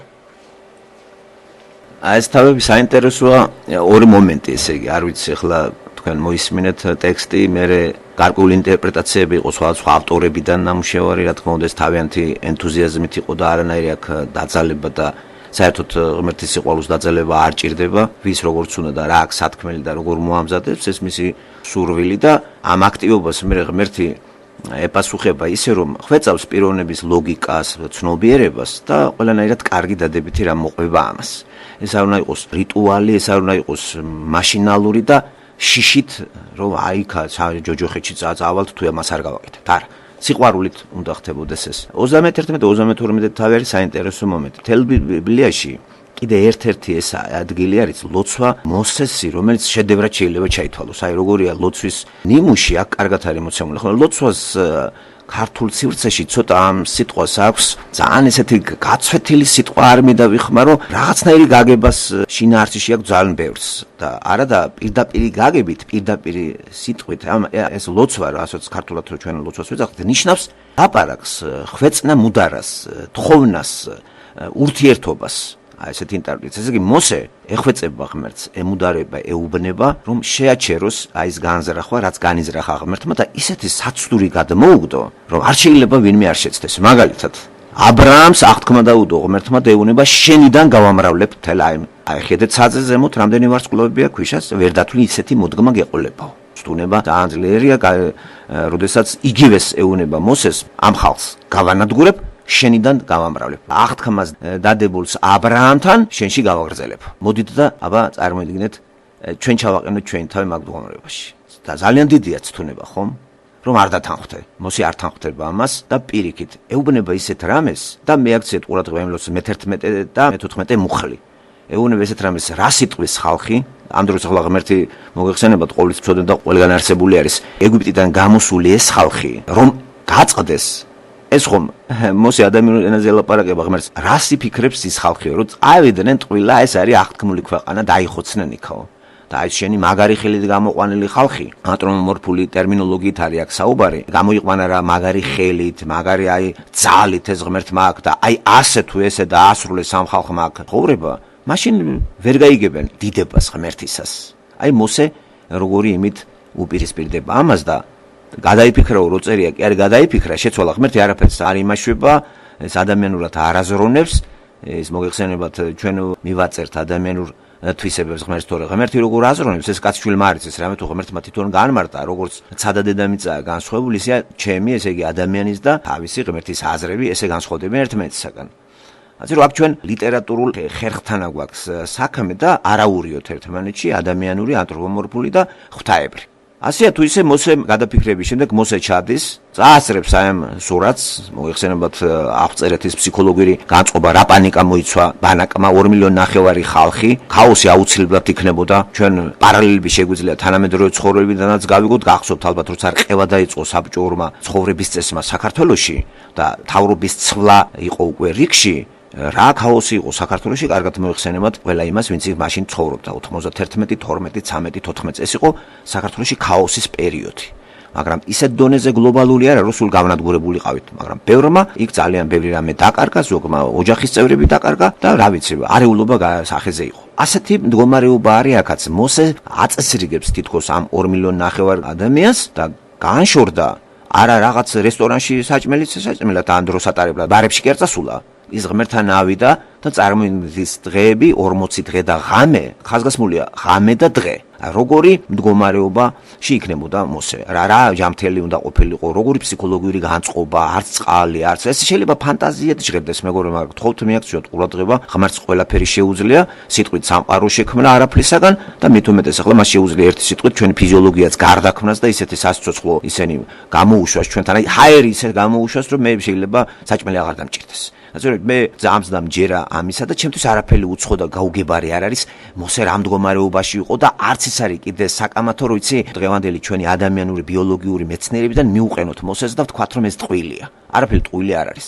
აქ გაგება საჭირო. მოსე ჩამოდის, რა თქმა უნდა, სევდის მომგვრელი არის ყველაფერი ეს და ბანაკში ქაოსური მდგომარეობა ორგიაშია გადასული და აქვე ხაზგასმულია ის როცა წამოხდა ხალხი და ეს ცეკვა თამაში გამართეს ეს სექსუალური ორგიაც არის მინიშნებული ესე იგი აღარ ახსნილობა სახეზე არის და მკაცრი ჩარევა აუცილებელია მკაცრი ქირურგიული ჩარევა სამედიცინო სფეროში მაშინ არის აუცილებელი როდესაც ორგანიზმი თლიანად დაუპემუქრება მაგალითად როცა სიმსივნე არის და მეტასტაზები ყველგან არის იძულებული ხარ მტკივნეული იმით ჩაერიო მოჰკვეთო გააჩერო ეს სიმსივნე სულად ამით ორგანიზმი გადაარჩინო ისრაელი ერიც ორგანიზმი იყო და არ შეიძლებოდა ეს მეთოდი ღმერთს არ გამოიყენებინა რათა ჯანსაღი გადარჩენილიყო აი ესე ამ კონტექსტში უნდა წავიკითხოთ ეს და არა ისე რომ იცი ჰუმანისტური მით შევიდეთ და ღმერთს ბრალდებები წაუყენოთ ცისასტიკისათვის არა მეგობრებო ის 3000 კაცი რომელიც აქ წაკითხული იქნა რომ დაისაჯნენ ახლა 2,5 მილიონი ჩათრეული იქნა მაგრამ 3000 კაცი ეს არაფერი არ არის 2 მილიონთან შედარებით ესე იგი ძირითადად ის აქტივისტები დაისაჯნენ ვინც ხელი შეუწყო ისრაელიერის ცოდვაში შესვლას და თლიანად ერი გაიხსნებ გათახსირდებოდა ამისათვის საჭირო არის როგორც ვიმეორებ მკაცრი ჩარევა რაც გაკეთდა კიდევაც და აი იმ დაძახებაზე ვინც ღვთისანი არიან ჩემკენ და ლევიტელები კი იყო გამოყოფილი უცნაურია პირობა ქონდა თუ ყველა დამდგარიყო მაგ მხარეზე და ამით დაედასტურებინათ თავიანთი განწყობა მონანიე განწყობა ღმერთის მიერ და გადარჩებოდნენ მიაქციეთ ყურადღება ლევიტელები დადგნენ და უკვე დაიწყეს გასამართლება ეს იყო ელემენტარული რაც ჩვეულებრივი რამ და არაჩვეულებრივი დაისაჯა 3000 კაცი და ამით ჭკუაც საზოგადოებას ესწავლა რომ არ შეიძლება ღმერთთან შევიდეთ კონფლიქტში ღმერთმა პირდაპირ თქვა რომ წმინდა ვარ მე და წმინდა იყავით თქვენ წმინდა ნიშნავს ცოდვადაცემული ადამიანს გამოყოფილი უნდა იყოს შენი ყველაფერი გონება აზრები მოქმედებები ღმერთისთვის და ეს ისრაელი ერი ეს შემთხვევით არ ეწოდა იაკობი არის მე სახელი რო გადაერქვა ეს ისრაელი ერი რომლებიც ესე დაფოფინებს ღმერთი ამას და სამაგალითო სანიმუშო არის იმჟამინდელი მსოფლიოსათვის ეს. და ამათ ეს ცნობა უნდა მიეტანათ ყველასთვის, ამათ ქონათ ეს დავალებული. აი ამიტომ უფრთხილდება ღმერთი ამერს და თან სიმკაცრესაც იჩენს, ისევე როგორც მოსიყვარულე მამა სიმკაცრეს იჩენს შვილის მიმართ. და აი ესე არ უნდა აღვიქვათ, რომ მამას შვილი არ უყვარს. და ის რასაც ჩვენ სიკვდილს ვეძახით, ღმერთისთვის სიკვდილი არ არის. სცენიდან გაყვანა იგულისხმება და არა სიკვდილი და თვითონ ღმერთი სიცოცხლის მიმჩენი, რა თქმა უნდა, მას აქვს უფლება, როგორც უნდა ისე მოექცეს ადამიანს და დარწმუნებული ვართ, ის ყველანაირად სამართლიანი იქნება. ასე რომ არავინ არ იქნება ბოლოს აჯანყებული ღმერთის მიმართ. აქ არის ერთი უცნაური დიალოგი იმართება ძმებს შორის, მოსესა და აარონს შორის. უცნაურია მახსენებს ეს 60-ის ბაღში გათამაშებულ სცენას და ტრაგედიას. კითხვაზე თუ ვინ ჩაადინეს საქმე, გახსოვთ ალბათ ევა და ადამი გადაბრალებას იწყებენ, ერთმანეთს რაღაცნაირად აბრალებენ და საბოლოო ჯამში ისე არა ამ ლოგიკურმა ოპერაციამ ღმერთს დააბრალებს ყველაფერი. აქაც თავის მართლებას აქვს საქმე, როცა აარონი გაძვრენას აპირებს და თითქოს და იცი ბოდიშობს, რომ არა მე კი არა ხალხი გელოდებოდა საწახვედი როგორ გაცო რწმენა იმის რწმენაა, რომ დამელოდე რომ გეუბნები და თან მხილველი ხარ ყველაფრის თან გამორჩეული ხარ და შენ ახარ კაცი, რომელიც ხალხთან უნდა გაიტანო ის რაც ღმერთს მოაქვს ჩვენამდე. ხომ მოსე უშუალოდ ღმერთთან ურთიერთობს, მე აარონი შუამავალია ხალხსა და ღმერთს შორის, მოსე არის წარმომადგენელი ამისი. აარონი აქ უხეშ შეცდომას უშვებს. და რა თქმა უნდა ლოგიკური ოპერაციებით უნდა თავი დაიძრუნოს, მაგრამ ახლა ლოგიკური ოპერაციებით თავს ვერ გამერგა, ფაქტი ერთ სახეზე არის. ამ ხალხმა ცოცხალი ღმერთი გაცვალეს მკვდარზე და თან უცნაური რა არის. რატომ ხბორის სიმბოლო იყო ეგვიპტეში? რატომ ყველაზე ძლიერის იყო ხარი, ესე იგი ხბო, საქონლის ეს კულტი უმაღლეს ღვთაებას მიანიშნებდა ეგვიპტეში. უნდა ვიფიქროთ, რომ ისრაელი ერი მთლიანად ვერ განთავისუფლდა აი წარმართული წარმოდგენებისაგან ეგვიპტეში, რომ იყო გაბატონებული და ადამიანს მოთხოვნილება აქვს თაყვანისცემისა შესავალში მე ეს გავაკეთე და ვერ ძლებს ისე ადამიანი. ვიღაცას უნდა ეთაყვანოს. ახლა ადამიანი ვათაყვანოთ, მორწმუნე ერი არის ეს წარმართიერი, აარონს ხوار დაუწყებდნენ თაყვანისცემას. ადგენდა და მოსთხოვეს აარონს, ვითარცა დროებით წინამძღოლს, რომ იცი რა, არ ვიცი ჩვენის კაცის საწავი და როდის მოვა, ხო, ეს შენი ძმა შეიძლება იყოს და შენ ელოდე, მაგრამ ჩვენ ამას ვერ დაველოდებით, ჩვენ გვჭირდება იმედი და წესრიგი და თან ისეთი ღმერთი შეთავაზეს მათ, წარმართული წარმოდგენების თანახმად, რომ უშვებს ეს ღმერთი ადამიანის წარმოდგენებით დაგმოს, რაც უნდა გააკეთო. და ბუნებრივია ის შერწყმული იყო რწმენა მოქმედებასთან. რწმენა იყო სწორედ იმ მკვდარი ღმერთის თაყვანისცემა, რომლის გამოხატულება იყო ხბო და ეს ოქროსი. ოქრო ხომ მეანიშნებს სიძლიერეზე, ძალაუფლებაზე, სიწმინდეზე და ასეთი წარმოდგენა. სასაცილოა ხო? აი ეს ქმნილება რომ გააკერპო იმ დონეზე, რომ გაუტოლო ღმერთს. ნუ ეს ახლა ძვირფასი ნივთები ქონდათ მათ, საყურეები, ეს არის სიმბოლო თაყვანისცემისა, თაყვანისცემულობის სიმბოლო არის სხვათა შორის საყურეები. აი იხსნიან ამ საყურეებს ესენი ყველა ოქროს, შეყრიან აი იმაში, ადნობენ და სასაცილო არის თუ მიაქციეთ ყურადღება აარონის რას პასუხობს. მე კი არ გავაკეთე, ხალხმა მოითხოვო, მე გადავადნეო, მე უცებ გამოხდა ღუმელიდან ამ დროს ზედამუხლებში ცნობილია რომ ყალები თვითონ ამან გააკეთა და ყალებში ოქრო უნდა ჩამოასხა ისე რომ მიიღოს ის ფორმა, რა ფორმაც საბოლოოდ მიიღო ამან ეს ხბოს ფორმა. აარონი კი აქ იტყუება, ამახინჯებს წარმოდგენებს და ესეთია ცოდვა დაცემული ადამიანის ბუნება. სხვათა შორის ცოდვის ისტორია არის ბიბლია და ეს ისე კი არ გავიგოთ აბსტრაგირებულად, რომ მათ შეემთხვათ ეს. ნებისმიერ სიტუაციაში ჩვენ ყოველთვის თავის მართლების პოზიციას ვირჩევთ და არასოდეს არ გვინდა რომ ვაღიაროთ ჩვენც რაღაცა წილი გვაქვს დანაშაულში. აი ეს არასოდეს ადამიანს წინ არ წაწევს როგორც რწმენაში, ასე ინტელექტუალურ დონეზეც კი. ამიტომ აი ეს გაკვეთილი არის ჩვენთვის, ეს რატომ დაიწერა, ბევრჯერ თქვა ლაიტმოტივად ბიბლიაში, ეს იწერება იმიტომ რომ ჩვენი რაღაც ჭკუის სასწავლებელია, რომ სიმართლეში და რწმენაში წინ წავიდეთ. და აი მაგალითები, ეს ცოცხალი ისტორიული კონკრეტული მაგალითები არქეოლოგიით დამტკიცებული, ეს ლეგენდები არ არის. შემდეგ ამის დააწრულებით სწავლა, იმიტომ არის კარგი, რომ კარგად გავიგოთ ჩვენ ახალ აღთქმაში რა გააკეთა იესომ და რა უპირატესობა აქვს იესოს. რა უპირატესობა აქვს აქ არის ჭიდილი მკვდარი ღმერთისა, ცოცხალი ღმერთი. როგორ უნდა გაცვალო მკვდარი ცოცხალთან თუ ცოდვა დაცემული არ არის ადამიანი? შეიძლება ფიტული ქალი გაცვალოთ ცოცხალ ქალზე, იმის გამო რომ წავიდა სადღაც ქალი, ავდგეთ ფიტული და გამოვძერწოთ ფიტული ქალი და დავდგათ ესა. ის თავის ამოცანას ვერ შეასრულებს. ჩვენ კი ილუზიაში შეიძლება შევიდეთ რომ ეს ჩემი ცოლია. რაღაც ამდაგვარი მოვიდა ისრაელ ერს რომ რწმენის გარეშე არ შეიძლება იყოს საზოგადოება, ყველა რწმენა ყველა ეპოქაში იყო, მით უმეტეს ეს ათეისტური ქვეყანა არ იყო, ასეთ ეს მე-14-15 საუკუნეებია ძველი წელთაღრიცხვით და მოთხოვნილებაში არის ეს ადამიანში თაყვანისცემა და მოთხოვნილება არის მამისკენ სვლისა. უბრალოდ ლაპარაკი იმაზეა, ცოდვად დაცემული ბუნება ვეღარ იგენებს გზას, თუ ღმერთმა ინიციატივა არ გამოიჩინა და არ მაჩვენა თავისი თავი. სწორედ ღმერთის ინიციატივა იყო, რომ გამოიჩინა თავის თავი, აიყვანა მოსე, წამოიყვანა ხალხი, და როგორ დაავიწყდათ? რაღაც არ გასულა, რაღაც 3-4 თვე. ეგ კარხანს იქნებიან კიდე ერთი სულ 11 თვემდე გაგრძელდება მათი ამ მთის ძირში ყოფნა. და ბევრი რამე ყალიბდება, კანონები უნდა. მოსე ავიდა არა გასართობად ვიმეორებ. არამედ ეს ისევ სადამრიგებლო კანონები უნდა დაწვრილებით უნდა ჩამოიტანოს მას და ის არ წასულა ბიბლიოთეკაში სამუშაოდ, ხომ? უშუალოდ ღმერთი აძლევს ამ მითითებას, ეს არის გამოცხადება. ბიბლია ეყრდნობა გამოცხადებას, არა ადამიანურ ინტელექტუალურ ცოდნას. გამოცხადების თავარი წყარო კი ღმერთია, რომ გამოეცხადა მას მიუთითა და უთხრა პირდაპირ გაგებით აკუსტიკური მეთოდი, ესე ვიზუალურიც იყო, მაგრამ ვიზუალური იმ ფარგლებში რა დონეზედაც ადამიანის ცნობიერება აღიქვამს ღმერთის სახეს. იმიტომ რომ ღმერთის სახის ბოლომდე შეცნობა არავის არ ძალუს და არც არავის არ უნახია.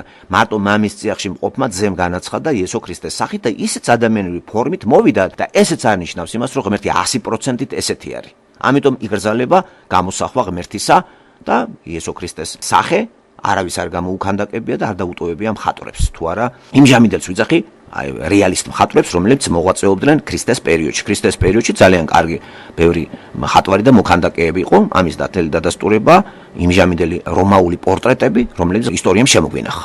ცნობილი არის ავგუსტის ქანდაკება, ხომ ეს კეისარი ავგუსტი, რომელიც სულ მარადიული ჭაბუკის, იმიტომ რომ ის ვერ იტანდა მოხუცებულობას ავგუსტი და ეშინოდა სიბერისა და ყოველთვის იგი ღრმა მოხუცებული გარდაიცვალა იგი. მაინც მისი განდაკება სულ ახალგაზრდა იმით არის წარმოდგენილი. ესე იგი, ასეთი დიდი სახის ოსტატები იყვნენ იმ ეპოქაში და იესო ქრისტეს ესეთ გამოჩენილ პიროვნებას, თუნდაც ასეთულიდნენ გამოჩენილ პიროვნებად მოძღვრად, როგორ გამორჩათ მხედველობიდან მხატვრებს ან მოქანდაკეებს და არ დაგვიტოვეს ეს ქანდაკება. ღმერთმა არ დაუშვა ალბათ ეს ხომ? ეს 100%-იანი, აბა რით ახსენებთ ეს რა დაიკარგა, შეიქმნა, როგორ გეკადრებათ? მერე წავიდა ეს ეკლესია რო იქცა უკვე სახელმწიფო რელიგია და აბა სამსახურში ჩადგა მხატვრები, მოქანდაკეები, წავიდა კათოლიციზმი გაივსო ამ ადამიანის ხელით შექმნილ ხატებით და ნაკეთობებით და ამით იქნა დარღვეული მეორე მცნება, რომელსაც ღმერთი გვიდებს ამ თეზირში რო არის მოცემული. აი ამაზე გავამახვილოთ ყურადღება ცოდვას როგორი მასშტაბები ეძლევა, როდესაც გარკვეული წამით ადამიანი შორდება ღმერთს. და მუდმივი ურთიერთობა ღმერთთან ჩვენითონ გვინდა ცოდვა დაცემული ბუნება იმის ბუნება არის, რომ იგი ტოკავს. და ეს მათი ხუშტური არ იყო ამ ადამიანებისა. ისინი სასოწარკვეთლებაში ჩავარდნენ და უკვე უდაბნოში ასე მთლად ქაოსად რო არ გადაქცეულიყო ეს ყველაფერი აარონით შეშინდა, ეს ნაბიჯი გადადგა და მკრეხელური ნაბიჯი, რომელსაც ეპატია და ბოლოს ეს ლევიტელები გვერდზე დადგნენ და დანარჩენები კი არ არის ჩამოთვლილი ვინ დაისაჯა რომელი ტომიდან რა და როგორ ამას არ აქვს მნიშვნელობა. ეს განზოგადებული ადგილებია და ჩვენთვის ჭუისასწავლი არის. რა ვისწავლოთ ჩვენ აქედან, ეს ავიღოთ ჩვენ. ჩვენ ერთ შემთხვევაში შეიძლება ვიძახოთ მორწმუნე ვართ, ესა ვართ, მაგრამ რაღაცა მომენტში ჩვენ ისევე მდგომარეობაში ისე ჩავარდებით, რომ ცოცხალ ღმერთს ისევ გავცვლით ჩვენი ფანტაზიაში მყოფი წარმოდგენებით. ყველა ადამიანს თავის წარმოდგენა აქვს ღმერთზე და ასე შეიქმნა რელიგიის ისტორია და ყველა კულტურებში თავისი რწმენა და თავისებური თაყვანისცემის ობიექტია ყველას. მაგრამ რომელია სწორე? რა თქმა უნდა მე ქვას ვცე დაყვანი ქართულ სივრცეში სანამ ნომინალურად შემოვიდოდა ქრისტიანული რაღაცა სიო საქართველოში, მთელ ტერიტორიაზე იყო წარმართული რელიგია გაპატონებული და ყველა რაღაცებს სცემდა თაყვანს. ეს დამოკიდებული იყო კუთხეებზე, სხვადასხვა რეგიონებში ქართულისა, ხომ? ეს მე-19 საუკუნემდე ღრმად ფესვი გადგარი იყო მიუხედავად იმისა, რომ ქრისტიანობამ შემოავიჯა საქართველოში და სახელმწიფო რელიგიათაც გამოცხადა, ის ელემენტებით მაინც დაიტვირთა წარმართული ელემენტები რო ქვია. ღმერთმა კითხვა არაფერი არ შეურიოთ ჩემში, მე წმინდა ვარ და დღესაც ანალოგიურად თანამედროვე ეკლესიებში შერევას და მოწამვლას აქვს ადგილი. აი დღეს მართლმადიდებლობაში მათ მიერ დაგმობილი პროტესტანტული დოქტრინი თუ არა რაღაცები შეიტანეს და დატვირთეს. იქ ბიბლიის კითხვა მაგალითად, იქ რაღაცა ლექციები, გარკვეული ქადაგები. ეს მართლმადიდებლური იმას ეს არ ეთანადება, მაგრამ რატომ მოხდა ესე? თან იმ პოზიციაზე დგომა, რომელსაც მართლმადიდებლური ეკლესია განაგებს და მათ სათაყვანებლად საქართველოს ისტორია და ქართველობა აქვს. ამ თავების თანახმად ისჯება. და დაისაჯა მკაცრად 3000 და ეს სიმბოლოა. ესე იგი შეიძლება მთელი ერი დაისაჯოს იმისათვის, რომ თაყვანისცემის ობიექტი გაიცვალა.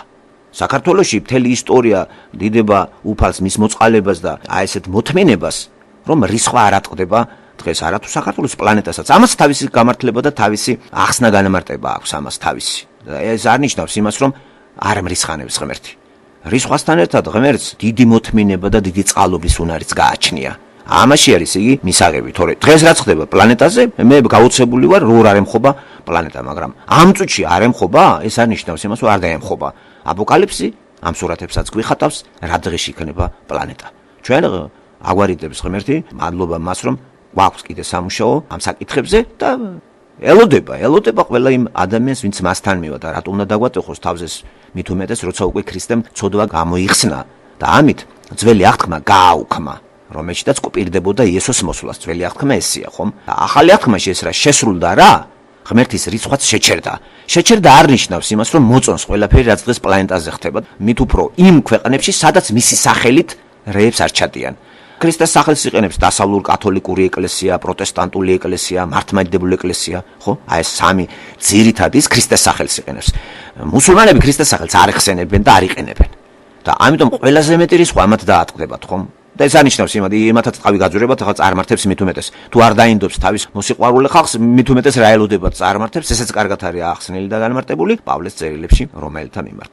ასე რომ აი ეს თავები ძალიან დამაფიქრებელი არის და ეს არ არის ისე გადაიკითხოს კაცმა. მე აქ გავამახვილე ყურადღებას სწორედ მოსეს ლოცვაზე. ძალიან საინტერესო ლოცვა არის მოსეს, ესე იგი საუბარია ხვეწნა მუდარა ღმერთთან. მოსეს სიმტკიცე მდგრადობაზე, რომელიც თავდადებული როგორ უყარს თავისიერი და ამავე დროს ღმერთის სიყვარულს მოსე როგორ ამჟღავნებს, რომ იცი რა მაშინ ამომიღერა სიცოცხლის წიგზეა ლაპარაკი. არა ღმერთეუნება, არა მოგიღებ და იმის ესე იგი ხედავ შვამდგომლობს მოსე საოცარიები და ღმერთს რა თუნდა შვამდგომლობა, მაგრამ ეს ჩვენთვის არის გაკეთებული. მოსე შვამდგომლობს და არ არის ისეთი შურიანი და ბოღმიანი და მე ვარ ჭკვიანი და ყველა დაიხოცოს და ჩემგან წამოვიდეს ეს. დიდი ამბიციაა რომ მემკვიდრეობა შენგან როიწყება, ხომ? აი ეს ცდუნება ახლა რომელი გაუძლებს ხალხო. ასე რომ მოსე ამით არის კიდე დიდი პიროვნება და დიდი წინასწარმეტყველი და მოსეს სახელს უკავშირდება ძველი ებრაულ დღევანდელი ებრაულ კულტურაშიდაც მოსე არის მაგათი ღმერთი და არა იესოს ისინი არ იღებენ. შაბათებს რაც შეეხებათ, მეგობრებო, სიტყვა შაბათი არ არის ქართული, ეს ქმეობას ნიშნავს და გამოთავისუფლებას სიტყვა სიტყვით და როდესაც ლაპარაკი არის გაკერპებას რომელიმე დღისა, აი ამ კონტექსტში პირდაპირ არის ხაზგასმული ის, რაც თავები წავიკითხეთ, რომ შაბათი გამოყოფილი იყო ებრაელებისთვის, ისრაელიერისთვის, სხვა ხალხებისთვის არა. და იესო ქრისტეს ვინც მიიღებს, შაბათი უკვე უნდა შეიცვალოს. მან დაწერია, რომ შაბათი დაიცვას ეკლესიამ. შაბათი უნდა დაიცვას ისრაელმა ერმა, სანამ იესო მოვა. იესო რომ მოდის და მიიღებს ებრაელიერიდან ყველა იესოს როგორც მხსნელს, შაბათი როგორც დაწესებული დღე, თან კვირის ბოლო დღე იყო ეგა, ებრაულ კალენდარის თუ ვინც კარგად იცნობს, გადმოტანილი იქნა კვირის პირველ დღედ. და უფრო მეტი, ახალ აღთქმაში ყოველი დღე წმინდა არის. ქრისტიანისთვის ყოველი დღე წმინდა არის და არა ერთი დღე გამოვარჩიოთ. განსაკუთრებულად ერთ დღეს იმიტომ ვარჩევთ, რომ მეტად ამაზე მაინც ვიაზროვნოთ, ვიფიქროთ და ეს არნიშნავს იმას, რომ დანარჩენი დღეები საერთოდ სისულელები ვაკეთოთ. ასე შეცვალა იესომ დაკანონებული თავად თავისი სამების ერთ-ერთი ჰიპოსტაზია იესო ქრისტე, თავისის რაც გარკვეულ დროს ეს სამართლიანი და სწორი იყო.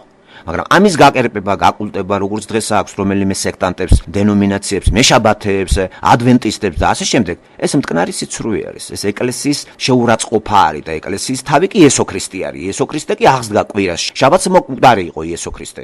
და როცა შაბათს აღნიშნავს კაცი და იძახის ქრისტიანი ვარო, ქრისტეს შეურაცხყოფას აყენებს. ეს დაიცვას შაბათი კაცმა, რომელიც ქრისტეს არ აღიარებს და ასეთიც ვიცით, ჩვენ ისრაელიერი დღეს არ იღებს ქრისტეს, ახალ აღთქმას არ ცნობს ის ხუთ წიგნეულში მოსეში და შაბათს იცავენ დღეს და შაბათს ისრაელში რო ჩახვიდეთ თქვენ და ლიფში გაეყვეხოთ, არავინ არ გაგიღებთ კარებს.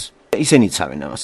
ბიბლიის ცოდნით ჩვენ ხვდებით უკვე რომ ესეც კი რაოდენ მკრეხელობა არის და მით უმეტეს კაცი თავის თავს ქრისტიანს უწოდებდეს და იცავდეს შაბათს, რასაც აკეთეს ადვენტისტები და საწყენად არ ჩამithვალოს ადვენტისტებს. უბრალოდ გაამახვილე რა ყურადღება გასულ და გამოიკვლია რაღაცა ორგანიზაციაში რო შეხვალ და ორგანიზაციის წევრი რო იქნები, გამორჩენა რო გაქვს ორგანიზაციის და ამიტომ დაამტკიცო ის, რაც ბიბლიაში არ არის რომ სწორია, შენ მოიგონე ეს. პარასკევი იყო ნების კვირა, ხო ქრისტე როდის გაიკრა ჯვარზე, ხუჭაბაზე დაჭერილი იქნა პარასკევში, მესამე დღეს აღსდგა იგი. შაბათს კუდარი იყო ისა, ხო? ესე იგი შაბათის აღნიშნა ნიშნავს თუ არა იმას, რომ შენ შეურაცხყოფას აყენებ იესოს. ამჯერად სწორია ქრისტიანები, როცა პირველი საუკუნის ქრისტიანებს კვირის პირველი დღე, ეს არის კვირა, უფლის დღე ბერძნული სიტყვა არის კვირა, ამას ნიშნავს, ამას რო აწესებენ. დღეთ არა გაკერპებულს, არამედ ეს არის სიცოცხლის დღე, სიკვდილზე გამარჯვების დღე, აღდგომის დღე. კვირა არის აღდგომა. რუსებს ხომ ზუსტად აქვს დაჭერილი ვასკრესენიე, აღდგომა. ხო, ანასტაზის ბერძნულად ანასტაზია ქვია მაგას აღდგომას. ჩვენ ქართველებს აღდგომას უწოდეთ და რის აღდგომა ეს? რა აღდგა ჩვენში? მკვდარი ბუნება, გაცოცხლება არის. ყველა ასპექტით ეს უკავშირდება განახლება გაცოცხლებას და სიცოცხლე კი იცით რა კარგი რამე არის. სიცოცხლე ყველას უყვარს. ხო ეს ღარიბი იქნება, მდიდარი იქნება თუ ყველა გაუჭება ამას, ხომ? თვითმკვლელიც კი თავს იმიტომ იკლავს, რომ მისი ნება შეფერხდა, თორე გაქრობისკენ არავის არ უნდა წასვლა და არც ფიქრობს თვითმკვლელი რას აკეთებს. იგი ადასტურებს, პარადოქსულად არ უნდა მოგეჩვენოთ, თვითმკვლელი ადასტურებს, რომ მასში სიცოცხლე უფრო ძლიერი ნებით იყო, ვიდრე ჩვეულებრივ ადამიანში და ეს დადასტურება თვითმკვლელობით რატო იკლავ თავს? სიცოცხლე გინოდა ჭარბი და შეფერხდა ნებელობა და ამის გამო თავი მოგაკვლევინა სატანამ. ესე იგი, დასკვნა, სიცოცხლე არის მარადიული კატეგორია. სიცოცხლე არის ერთჯერ მოცემული ფენომენი, რომელიც არასოდეს არ ქრება. ესე იგი, ადამიანი არასოდეს არ მოკვდება. ადამიანი იცვლის სახეს იმის გამო, იცვლის ფორმას იმის გამო, რომ ცოდვა დაცემულია სხეული ჩვენში. რომ ცოდვა მოთოკოს ადამიანმა, რომ ცოდვა შეზღუდოს, ამისთვის არის საჭირო სწორედ ღმერთთან ურთიერთობა და ღმერთთან ურთიერთობა გარეთ, ურთიერთობა რაც რიტუალების სახით გამოიხატება, ადასტურებს იმას, რომ ცოდვილი ვარ. იესო ქრისტეს შემდეგ ჩვენ გარეთ კი არ გავვივართ უკვე რელიგიური რიტუალების შესაძლებლად, არამედ სულიწმინდა შემოდის ცოცხლდებით და ჩვენ უკვე რწმენით საქმეებს ვაკეთებთ და თან ძალიან კარგ საქმეებს. ჩვენი мотиваცია აღარ არის ეგოიზმი. ჩვენი мотиваცია ღმერთის სიყვარულია და კეთილი საქმე, უკვე იმთავითვე სიტყვა კეთილი აღარ არის. საქმე იმთავითვე კეთილია, რამე თუ კეთილი ხარ შენ, სულიწმინდით რო დადიხარ. აი ეს ცნობა არის ყველაზე სასიხარულო ცნობა ახალ აღთქმაში.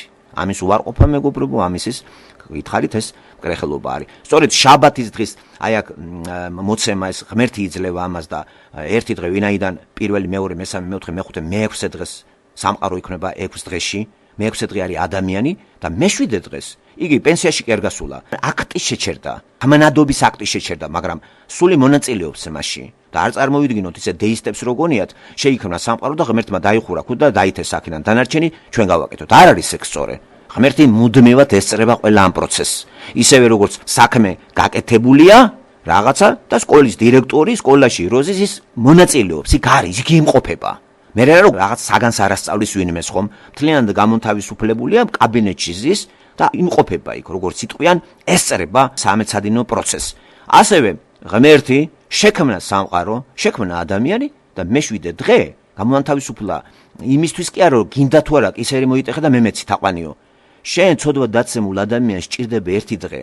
იმის გამო რომ ცოდვაში არის სამყარო გახვეული და შენ წვალობ, დღე და ღამე გარეთ ახარ ფერმერი ხარ თუ მებაღე მე ვენახე, თოხნი წვალობ და დრო არა გაქვს ამისთვის, რომ იფიქრო ამ საკითხებზე. აი ერთი დღე გამოყოფილი ამისთვის არის და მკაცრად, ვინც ამას არ ღვევდა, მკაცრად ისჯებოდა. და იმიტომ რომ საზოგადოება არ გათახსირებულიყო, არ გახრწნილიყო და ამით ხელი არ შეეშალათ მესიის მოსვლას. იცით რომ ამ წიაღში, ისრაელის წიაღში ისახება მესია და წინასწარმეტყველა მიცემული ღმერთისა შესრულდა პირველ საუკუნეში. ახლა კი კისერი უტეხია ვისაც უნდა გინდა შაბათი დაიცვას, გინდა არ დაიცვას. მთავარია იესო მოვიდა, სიკვდილზე გაიმარჯვა და დადგა ვითარცა მაცოცხლებელი ხე ჩვენ წინ და გვეუბნება, მიწამებთ მე და გადარჩებით. მიგემეთ მე და იხეირებთ. ასეთ მდგომარეობაში ვართ დღეს ჩვენ და რა თქმა უნდა ეს უკეთესი მდგომარეობა. ჩვენ აღარა ვართ ვალდებული თანთლებით, რაღაც შიშებით, კვირეებით, ვაიმე გამოვტოვე, მე აღსარებები, მე ზიარებები, მუდმივი პროცესი ეს, მუდმივი ცოდვა, მუდმივი რაღაცა ტირილი, კივილი, მიცვალებულთის საფლავებზე გათენებები, ეს საწოდაობა, ღმერთი გვიყურებს ალბათ გული ეკუმშება. არ არის ეს საჭირო. არის სიხარული, გულში სიხარული უნდა იყოს რისი, რომ არავინ არ მოკვდა, კვდება ცოდვილი ადამიანი და თუ ამას ვიწამებთ, მეგობრებო, რწმენის სფეროში ისევ ტრიალებთ ჩვენ როგორც ძველი აღთქმის კაცი მორწმუნე იყო და მას წამდა ის რომ მხსნელი აუცილებელი იყო იმისათვის რომ გადარჩენილიყო და ამის დადასტურება ის წინასახეები და რიტუალები, ასევე ახალი აღთქმას კაცს წამს ის რომ ცოდვა გამოსყიდული და გამართლებულია. ესე იგი ჩვენ ქრისტიანებს თქვენ მე გვწამს ის რომ ჩვენი ცოდვილი ბუნება ღმერთმა გამოიხსნა. არ გიხარიათ? ამის მერე ახლა იწყება რწმენით საქმეები და რა საქმეებს გვთავაზობს ღმერთი? მოყვას ის სიყვარული და ახმარება, თუ გაერთიანდება და ეკლესია რო ქვია ადამიანთა გაერთიანებას, აი ეგ რას აკეთებს შენ და რა წვლილი გაქვს და არა ისე რაც დღეს საქართველოშია, მკაცრად რელიგიურია ქვეყანა და გაღატაკებულია ხალხი, კაცო, მორწმუნე შეიძლება ღატაკი იყოს. შევარცხვინე ეს გაერთიანება, სადაც მორწმუნე გაღატაკებული არის. და არც საჭმელია, არც სასმელია, საწოლის არ აქვს. რა მინდა ესეთ გაერთიანებაში მე არ მესმის ხომ? მე გაუცებული ვარ. ამიტომ არის დამახინჯებული ეს დოქტრინა ქრისტიანულ იმაზეა ლაპარაკი და დააკვირდით, უფრო მეტად საქართველოს რელიგიური თავკაცები უფრო წმინდან წიგნებად აცხადებენ მამების წიგნებს. და არა ბიბლიას. ბიბლიაში უკვე თურმე ნუ იკითხავთ და შეცდომ, აი მანუ რომელია სწორე. წმინდა მამა ვინ არის რო? რა წმინდა ვინ გააწმინდა? ესე წმინდა ილიაცა გვყავს, ილია ჭავჭავაძე, რომელიც საერთოდ ანტიქრისტიანი იყო და ქრისტეს არ იღებდა როგორც ღმერთს. და ამასაც თაყვანსვენ. გაბრიელი არის გაწმინდაები, რომელიც კომუნისტებმა თავის დროზე გიჟად გამოაცხადეს და შიოლაშვილმაც თქვა, რომ გაბრიელი გიჟიაო. და მართლაც გიჟი იყო და განდეგილი და არავინ არ იცნობდა ამ პიროვნებას, ურგებაძეზეა ლაპარაკი. შეტრიალდა მოვლენები და გმირად გამოცხადა ხალხი, რომლებიც თავის დროზე გიჟები იყვნენ. კოსტავა ეროვნულ გმირად გამოცხადა, ლამის ჭუაშეშლილი კაცი. 8 წელი ციხე მოიხადა და არასოდეს ხალხი არ გამოსულა კოსტავას დასაცავად, როცა ის დაიჭირეს. არავინ არ იცნობდა მას. რა არის, რომ იცვლება ეპოქა, დრო და თან განსაკუთრებით სახელმწიფო სათავეებიდან, უკვე შენც ტაშს უკრავ იმას, ვისაც ადრე შენ ქვას ესროდი. გაბრიელს ვინმე თვლი და ადამიანად? მე ხო მახსოვს ეგა, ვისაც არ ახსოვს მე მახსოვს. ან ვინმე თვლი და კოსტავას ადამიანად? გაზეთები აჭრელებული იყო და რა საერთოდ და გაუშვეს რუსეთში მკაცრ ციხეში და იქიდან გიჟი ჩამოვიდა კაცი, დროშა დაიჭირა, გიჟივით გაიარა, გამოიერა, გადაბრუნდა მანქანა მოკვდა თუ მოკლეს არ ვიცით და ასაფლეს თაწმინდაზე. გმირია, ქუჩაც დაარსეს და თაყვანსემენ. არ არის კერფ თაყვანისმცემლობა საქართველოში. კაციშვილი არის ეს ვინ იყო? ათეისტი კაცი იყო, სიძულვილის ატარებდა რუსეთისას და ქრისტიანობა არ არის სიძულვილის ტარება რომელიმე ადამიანისა. ქრისტიანობა არის სიყვარულის ტარება, თუნდაც მტრისა. აი ეს მოიტანა ქრისტემ და ამას ვსწავლობთ ჩვენ ახლა, რაც წავიკითხეს წინა სახეებს. მაგ შეიძლება კიდე ძალიან საინტერესო თემა ახლა აი ეს როკვა, ქართული ძველ ქართულში როკვა, ცეკვა არის და როკავს ეს ხალხი ამ ხბოს ირგვლივ. აქ სექსუალური ორგიაც იგულისხმება და ის 3000 კაცი მაგაში მონაწილე შეიძლება ითქვა შეიძლება ეგენი დაიხოცნენ, იმიტომ რომ საერთოდ სექსი ნაყოფიერების სიმბოლოს უკავშირდება, სიმბოლური ნაყოფიერებისა და სექსი არის გამრავლებისთვის დაწესებული და ამავე დროს მას სიამოვნებაც აქვს, მაგრამ როცა პირველი დანიშნულება გამრავლებისას იცვლება რაღაც ეგოისტური აღვირახსნილობით, ეს უნდა დაისაჯოს, რამე თუ ამას მერე დაავადებებიც მოყვება და ეს ბაქტერიები სწრაფად ვრცელდება და ისრაელიერი შეიძლება ამ ცხელ ქვეყანა არის ხო ეს სადაც ყოფებოდნენ სწრაფად გავრცელებული იყო დაავადება. აი მომენტალურად მოხდა ქირურგიული ჩარევა თუ შეიძლება ასე ითქვას და ეს ჭუისაც არაერთ გზის შევხვდებით კიდე ისრაელერს მათ პირობა რომ მისცეს დავიმახსოვროთ რომ ყველაფერს შევასრულებთო. და აკვირდით რამდენჯერ დაარღვია ისრაელმა ერმეს მოთხოვნა მკაცრად როცა კანონებს იძლეოდა ღმერთმა პირობა ხო წაუყენა რომ აი ესე თუ დაიცავთ ამათ მეც თქვენთან ვიქნები თუ არა და კურთხევა და წყევლა გაზდევს თელ ძველ აღთქმას ხომ რო იცოდეთ ეს თქვენ. ისრაელი მუდმივად არღვევს ამას და მუდმივად რისხვსა და წყევლის სფეროში არის. და რომ არა ქრისტე ალბათ რა ვიცი, ტყავი გაგუძრებოდა და მე მიკვირს დღეს ებრაელი ერმა როგორ დაივიწყა თავისი ისტორია. მე ვარ სულით ებრაელი უკვე, როდესაც უკვე სული წმინდა შემოვიდა, ჩვენ უკვე ამ ხრივ ნათესავები ვართ აბრაამის სულიერ ასპექტში ებრაელი ვართ. სულიერებიდან უკვე ჩვენ ებრაელები გავხდით. და მათ ისინი კიდე ისინი არ იღებენ არავის, არათუ ქრისტიანს. ებრაელი დღეს არ იღებს იმ ებრაელს, რომელიც სხვა ქვეყანაში დაიბადა, გაიზარდა და ცხოვრობს. აი მიუღებელი ებრაელი სივრცეში ქართველი ებრაელები, რუსი ებრაელები და მიმოფანტულია ეს ხალხი. კიდევ ერთხელ ვწმუნდებით, რომ არაფერი შვაში არ არის რაღაცა ესეთი ისე რომ სამშობლოს სიყვარული თქვა. ესე იგი 13 მილიონი ებრაელი არის, თუ მეტი არა, სოფლიოში გაფანტული. ხო, ცოტა მეტი არის კიდე ციფრი. და აკვირდით ახლა თელი საუკუნეებით 2000 თუ 3000 წელი საქართველოში იცხოვრა ებრაელმა ერმა. ყველა მიცოდა რომ ეს ებრაელიერია, მაგრამ ისე შეისხორცა ქართული ენა და ქართული ენა კულტურა, ჩვევები, ტრადიციები, უბრალოდ შერჩა მას სალანძღავს სიტყვათ ებრაელი. როცა დადგა პერიოდი რომ სადღაც სამშობლო 12 ქონია და აღსდგა 1948 წელს მიწიერი სამშობლო ამ გაფანტული ებრაელიერისა, დაიწყეს იქ შეგროვება ხალხმა.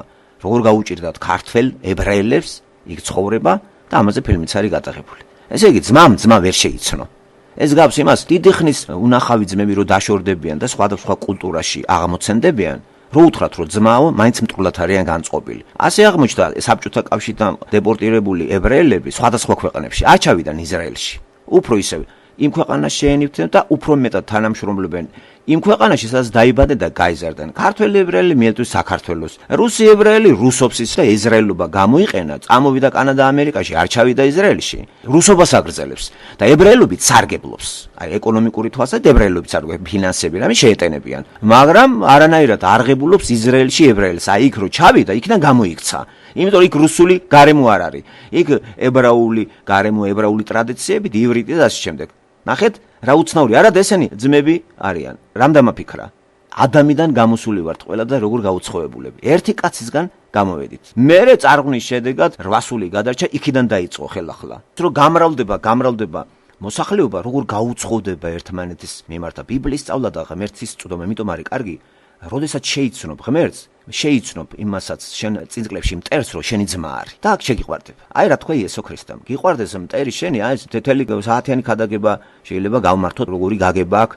აი ცნებები ხომ მოგეხსენება და ეპოქას ექვემდებარება და იდეოლოგიას და მე ასაჭურისებენ ერთ შემთხვევაში ცნებებს და აუკუღმართებენ. მარქსისტულ ცნობიერებაში, მარქსისტულ სივრცეში ლექსიკონების თელი შეიმუშავა საბჭოთა მეცნიერებამ და ყველაფერი ის რაც იყო გააუკუღმართეს სიტყვები. რამე თუ სიტყვები ამოძრავებს ყველას ეს ცნებებით მოძრაობა ჰეგელის ფილოსოფიიდან იღებს სათავეს, ცნებას რო დიდი მნიშვნელობა აქვს, აი ერთი ცნებასაც გეტყვით, დემოკრატია. არავინ არ იცის რა არის დემოკრატია. 25 წელიწადია დემოკრატიის შენობაშია საქართველოს და ვერ გაიგო რა არის დემოკრატია. ყველა დემოკრატია დაწუნებულია საქართველოში. ისმის კითხვა, რა არის ეს დემოკრატია, ეს ცნება? ცნება ამოძრავებს თუ არა სამყაროს? აი ამოძრავებს, ესე იგი ჰეგელის ფილოსოფია სწორია. საიდან აიღო ამან სათავე? ამიტომ ეს გაიხსენეს სატანის არსებობაც და აუცილებლად უნდა სატანაც კონტროლზე უნდა ავიყვანოთ ჩვენ. ის ამახინჯებს ყველაფერს, რაც ღვთაებრივი არის, რაც ღმერთიდან მოდის, სატანა ვერაფერს ვერ ქმნის, ამიტომ უნდა დაამახინჯოს. ვერ ქმნი რა შენ, აი სატანა ვერ ქმნის რა ვერაფერს, ვინც ქმნის, იმას დაუმახინჯებ. მოდის რა ღმერთიდან, სატანა გააუყუღმართებს. ბიბლიური წიგნი და გააუყუღმართებს. სამყაროს შეგიცვლის, ადამიანს წარმოდგენას შეუცვლის თავის თავზე. ნუ ადამიანმა სწორი წარმოდგენა რომ შეიქმნას თავის თავზე, აუცილებლად პატრონს უნდა მიაკითხოს. სატანამ დაუმახინჯეს და უთხრა, არა, პატრონი შენ ახარ, შენი თავისა. და ასე მოხდა ანთროპოცენტრიზმით დედამიწა დაკავებული, გაიცვალა ეს თეოცენტრული ანთროპოცენტრულზე. რას ნიშნავს? თეო ღმერთია ცენტრში, ანთროპო ადამიანია ცენტრში. აქედან ჰუმანიზმი ყველაფერში, აქედან ბიჰევიორისტული ფსიქოლოგია, განწყობის ფსიქოლოგია, სიტუაციური ეთიკა, ყველაფერი დასაშვებია, ყველაფერი დაშვებულად არის აჯაფსანდალი. ფლატის ქაოსში არ გადაიზარდოს, თუმცა ცოცავი იმით ძალიან მცირე დოზით ანარქია დაწყებული არის პლანეტაზე. ძაღლი პატრონს ვერ აცნობს სოფლიოში, აი ევროპაში, დომხალი არის საფრანგეთში, გერმანიაში, ეკონომიკური კრიზისებია, გაჭირვება, მარტივი მიზეზით შემიძლია ახსნა ეს. მთელი ევროპული საზოგადოება, ისინი ვინც ადრე თაყვანსცემდნენ იესო ქრისტეს, ისეთი დიდებული ხალხი, ვინც ჩვენ ახლა აი აქ იმათ წყაროებით მოიხსენიეს, მეთიუ ჰენრი იქნება ესეთო მთელი რომელიმე მაკარტურები და ასე შემდეგ, დავიწყებული არის ეს და გადატონდა ჰუმანიზმი. ისევ სატანამ იმძლავრა და შეცვალა ის დისპენსაცია, რომელიც გულისხმობს გარკვეული დროით ღმერთთან ურთიერთობას, შეიცვალა ახლა სხვა ურთიერთობით. ადამიანი გაღმერთთა. ადამიანი თავისი ერთობლიობით, ეს იქნება ხელოვნება, შემოქმედება, ადამიანის სამშობლო, ტერიტორიები და გაუთავებელი ომი მიდის. ამ დროს დააკვირდით, რომ გლობალიზაცია სახელზეა, ინტეგრაცია. უკვე მნიშვნელობა არ აქვს, რომელ გუნდში ითამაშეს სპორტულ შედარება რო გავაკეთო. ასევე მნიშვნელობა არ აქვს, საფრანგეთის მოქალაქე იქნები და ამავე დროს პრეზიდენტი იქნები საქართველოსისა, ამერიკის მოქალაქე იქნები და მინისტრი იქნები საქართველოში, კანადის მოქალაქე ხარ და ეკონომიკის მინისტრი იქნები. ასევე საქართველოს ყოფილი პრეზიდენტი არ გაგიკვირდეთ, რომ მოგველინოს პრემიერ-მინისტრად უკრაინისას. აი ეს გლობალიზაცია მოიტანა. და ეს ხომ წესით არ შეიძლება. ხო, როგორ მთელი ცხოვრება, ესე იგი, წარმოშობით ხარ არგენტინელი და გაიყიდე ესპანეთში და თამაშობ ესპანურ კლუბში. ნახეთ, ეს შეეხო უკვე ყველაფერს. შეეხო მართველ წრეებსაც. მოვა დრო, რომ ამერიკის კონსტიტუციიდან იმას ამოიღებენ, რომ პრეზიდენტი უნდა იყოს აქ დაბადებული და გასტილი. ამასაც ამოიღებენ. თორე აგრე საქართველოს კაი მაგალითი, ცდებს მაღაზია ატარებენ. იმიტომ რომ გლობალიზაციიდან შესაძლებელია. იმიტომ რომ სოფლიო ინტეგრაციული მასში მიდის და ყველა ერთი კანტორა არის უკვე. და ვინც არ ჩაეწერება ამაში, ტყავს გააძრობენ. ავსტრალიაში დიდი ოცეულის შეხვედრამ დაადასტურა. იქ დააწვა პუტინს და კუდამოძუებული პუტინი წამოვიდა. ახდეს ახლა რომელიც სტალინი გამყავს. იხტუნოს, აბა ომი დაიწყოს. არის პატარა შეხლას შემოხლები, თან ომმაც მიიღო რაღაცა სპორტული ფორმა, იქ ბიზნესია ჩართული და ბიუროკრატიული სამხედრო ელიტა ფულს აკეთებს. ეს ჯოგი ეწირება ამას. სირცხვილი არ არის რამდენი ქართველი შეეწირა იმ სისულელეებს, რომელსაც ქვია მეორე მსოფლიო ომი, სტალინის სიყვარულს, შეეწირა გამსახურდიას, შეეწირა სააკაშვილის წათამაშებულ ომს ოსეთში. რაოდენ დაბალი დონის უნდა იყო კაცი, რომ იცი რა ვიღაცამ დაგიძახდა გავარდი ომის შესაქმნად. მაგაზე გამახსენდა, ესე იგი, აი ეს თავები ჩვენ მიმოვიხილეთ და უკვე ფაქტიურად ცოტაღად დაგვრჩა დავამთავროთ მეორე წიგნი გამოსვლა და არანაკლებად საინტერესო რიტუალებით კი არის გავსებული ლევიტელები. შევისწავლოთ ცოტა ის გქონდეს წარმოდგენა, რათა კარგად გავიგოთ ახალი აღთქმის დოქტრინა. იმიტომ რომ ჩვენ ახალ აღთქმაში ვცხოვრობთ და ცოცხლობთ. ძველი აღთქმას სიყვარულით კითხულობთ, იმიტომ რომ ღმერთი რას აკეთებდა ადრე, ისტორიულ კონკრეტულ გარემოში, რომ არ არის ეს ზღაპარი, ეს ქრისტე რომ არ არის ლეგენდა. აი საიდან დაიწყო ყველაფერი ეს ესე შეკრული მარგალიტივით ეს წიგნი, მთელი 1600 წლის მანძილზე იწერებოდა რა 40 თაობის გაიარა, აი ესე აკინძული წიგნი მეორე არ ვიცი მე. ამიტომ არის ეს ყველა ენაზე უკვე ნათარგმნი და ყველაზე დიდი ტირაჟირებით არის ეს გამოცემული, რა ვიცი. საბჭოთა კავშირმა კი მოინდომა ვითომ ლენინის ტომებით გადაიჯუყრა, მაგრამ არაფერი არ გამოვიდა, ეს წიგნები გადაყრილი არის. ბიბლია კი ყველა სასტუმროშია, საზღვარგარეთ სასტუმროში შეხვდათ დებს ამერიკა განსაკუთრებით ამით გამოირჩევა. ესე იგი, ვინც წაიკითხავს, გადარჩება და წაკითხვა არა, მარტო მოსმენაც არა, შესმენა. მოსმენა არ გულისხმობს შესმენას. შეიძლება ბევრი რამე მოისმინოთ, მაგრამ არ შეისმინოთ. აი, რუსულში, ქართულშიც არის ეს კარგად. მოსმენა, შესმენა. Познание, знание. Знание, познание თუ არ არის познание, შემეცნება თუ არ არის შევიცნო მე, ისე ცოდნას რა აზრი აქვს ჩემს გარეთ არსებულ ცოდნას, ხომ?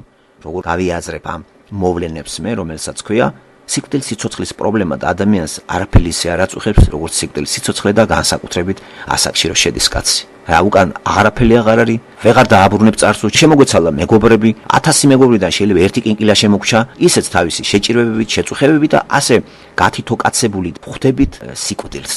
და თუ ღმერთი არ გაგვიწყო აქ, ჩვენ ვერცერთი მეგობარი ვერ გვიშველებს, იმიტომ რომ მარტო კვდება ადამიანი. ამიტომ არის კარგი დავისწროთ ის, ვინც სიცოცხლე მოგცა, რამე თუ სიცოცხლის თავწყარო ის არის და ისე გადაგვიყვანს თავისთან, შვენივრად, აი თქვენ წარმოიდგინეთ, არაფერი პრობლემა არ იქნება, იმიტომ რომ ჩვენ სიკვდილი გვაშინებს, იმიტომ რომ არ ვიცით ეს რა ფენომენია. ჩვენ არ ვიცით სად მივდივართ, არ ვიცით რა მდგომარეობაა.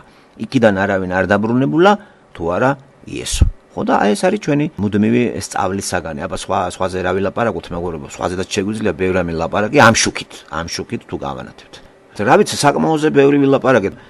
მე ნუ ეშინია ადამიანს დაფიქრების და მოძრაობის. არ არის საჭირო ხო ეს შიში. სადაც სიყვარული ეგ შიში არ არის, ეს განმარტავს სულიწმინდა პირველი წერილი იოანეს გახსოვთ ალბათ რა კარგი ასევე ესეც ერთ-ერთი შედევრად მიმაჩნია მე როცა მე რო გამოყოფ რაიმეს ხო ყველას თავისი ჯილა აქვს ბიბლიაში და მეც მაქვს ისეთი ადგილები რომლებიც შეიძლება ჩემთვის საპროგრამო და მანიფესტის სახე იღებს და ასევე ადგილები საზეპირო რომელიც აი გინდა არ გინდა თავში რო შემოდის აი მეორე ჯულის კანონიდან მე რამოდენიმე ვიცი ასეთი თავები ხო აი 29 თავის 29 მუხლი მეორე ჯულის კანონიდან მე-6 თავი აი ესეთი ადგილები ყოველთვის მახსოვს იერემიას მე-17 თავი ფსალმუნები პირველი ფსალმუნი 21 50 126 62 ეგ ფსალმუნები შინაარსით ვიცი დაზეპირებაზე არა შინ აი რა არის მან და გრძნობა მაქვს ამოღებული და ასე რომ გავაგრძელო კიდე ბევრი აი ესეთი ადგილები რომ გახაზო და რაღაცნაირად დაიფიქრო მე ამ თავებს ჩვენც ამას ვაკეთებთ ახლა სხვანაირად როგორ უნდა მოიქნას და ელასტიური როგორ უნდა გახდეს ჩვენი ცნობიერება ხომ გითხარით ბევრია სალაპარაკო და მე არ მინდა გავქადაგდე და თავი შეგაწყინოთ ჩემი საუბარი ლექციებითა და ქადაგებებით კარგით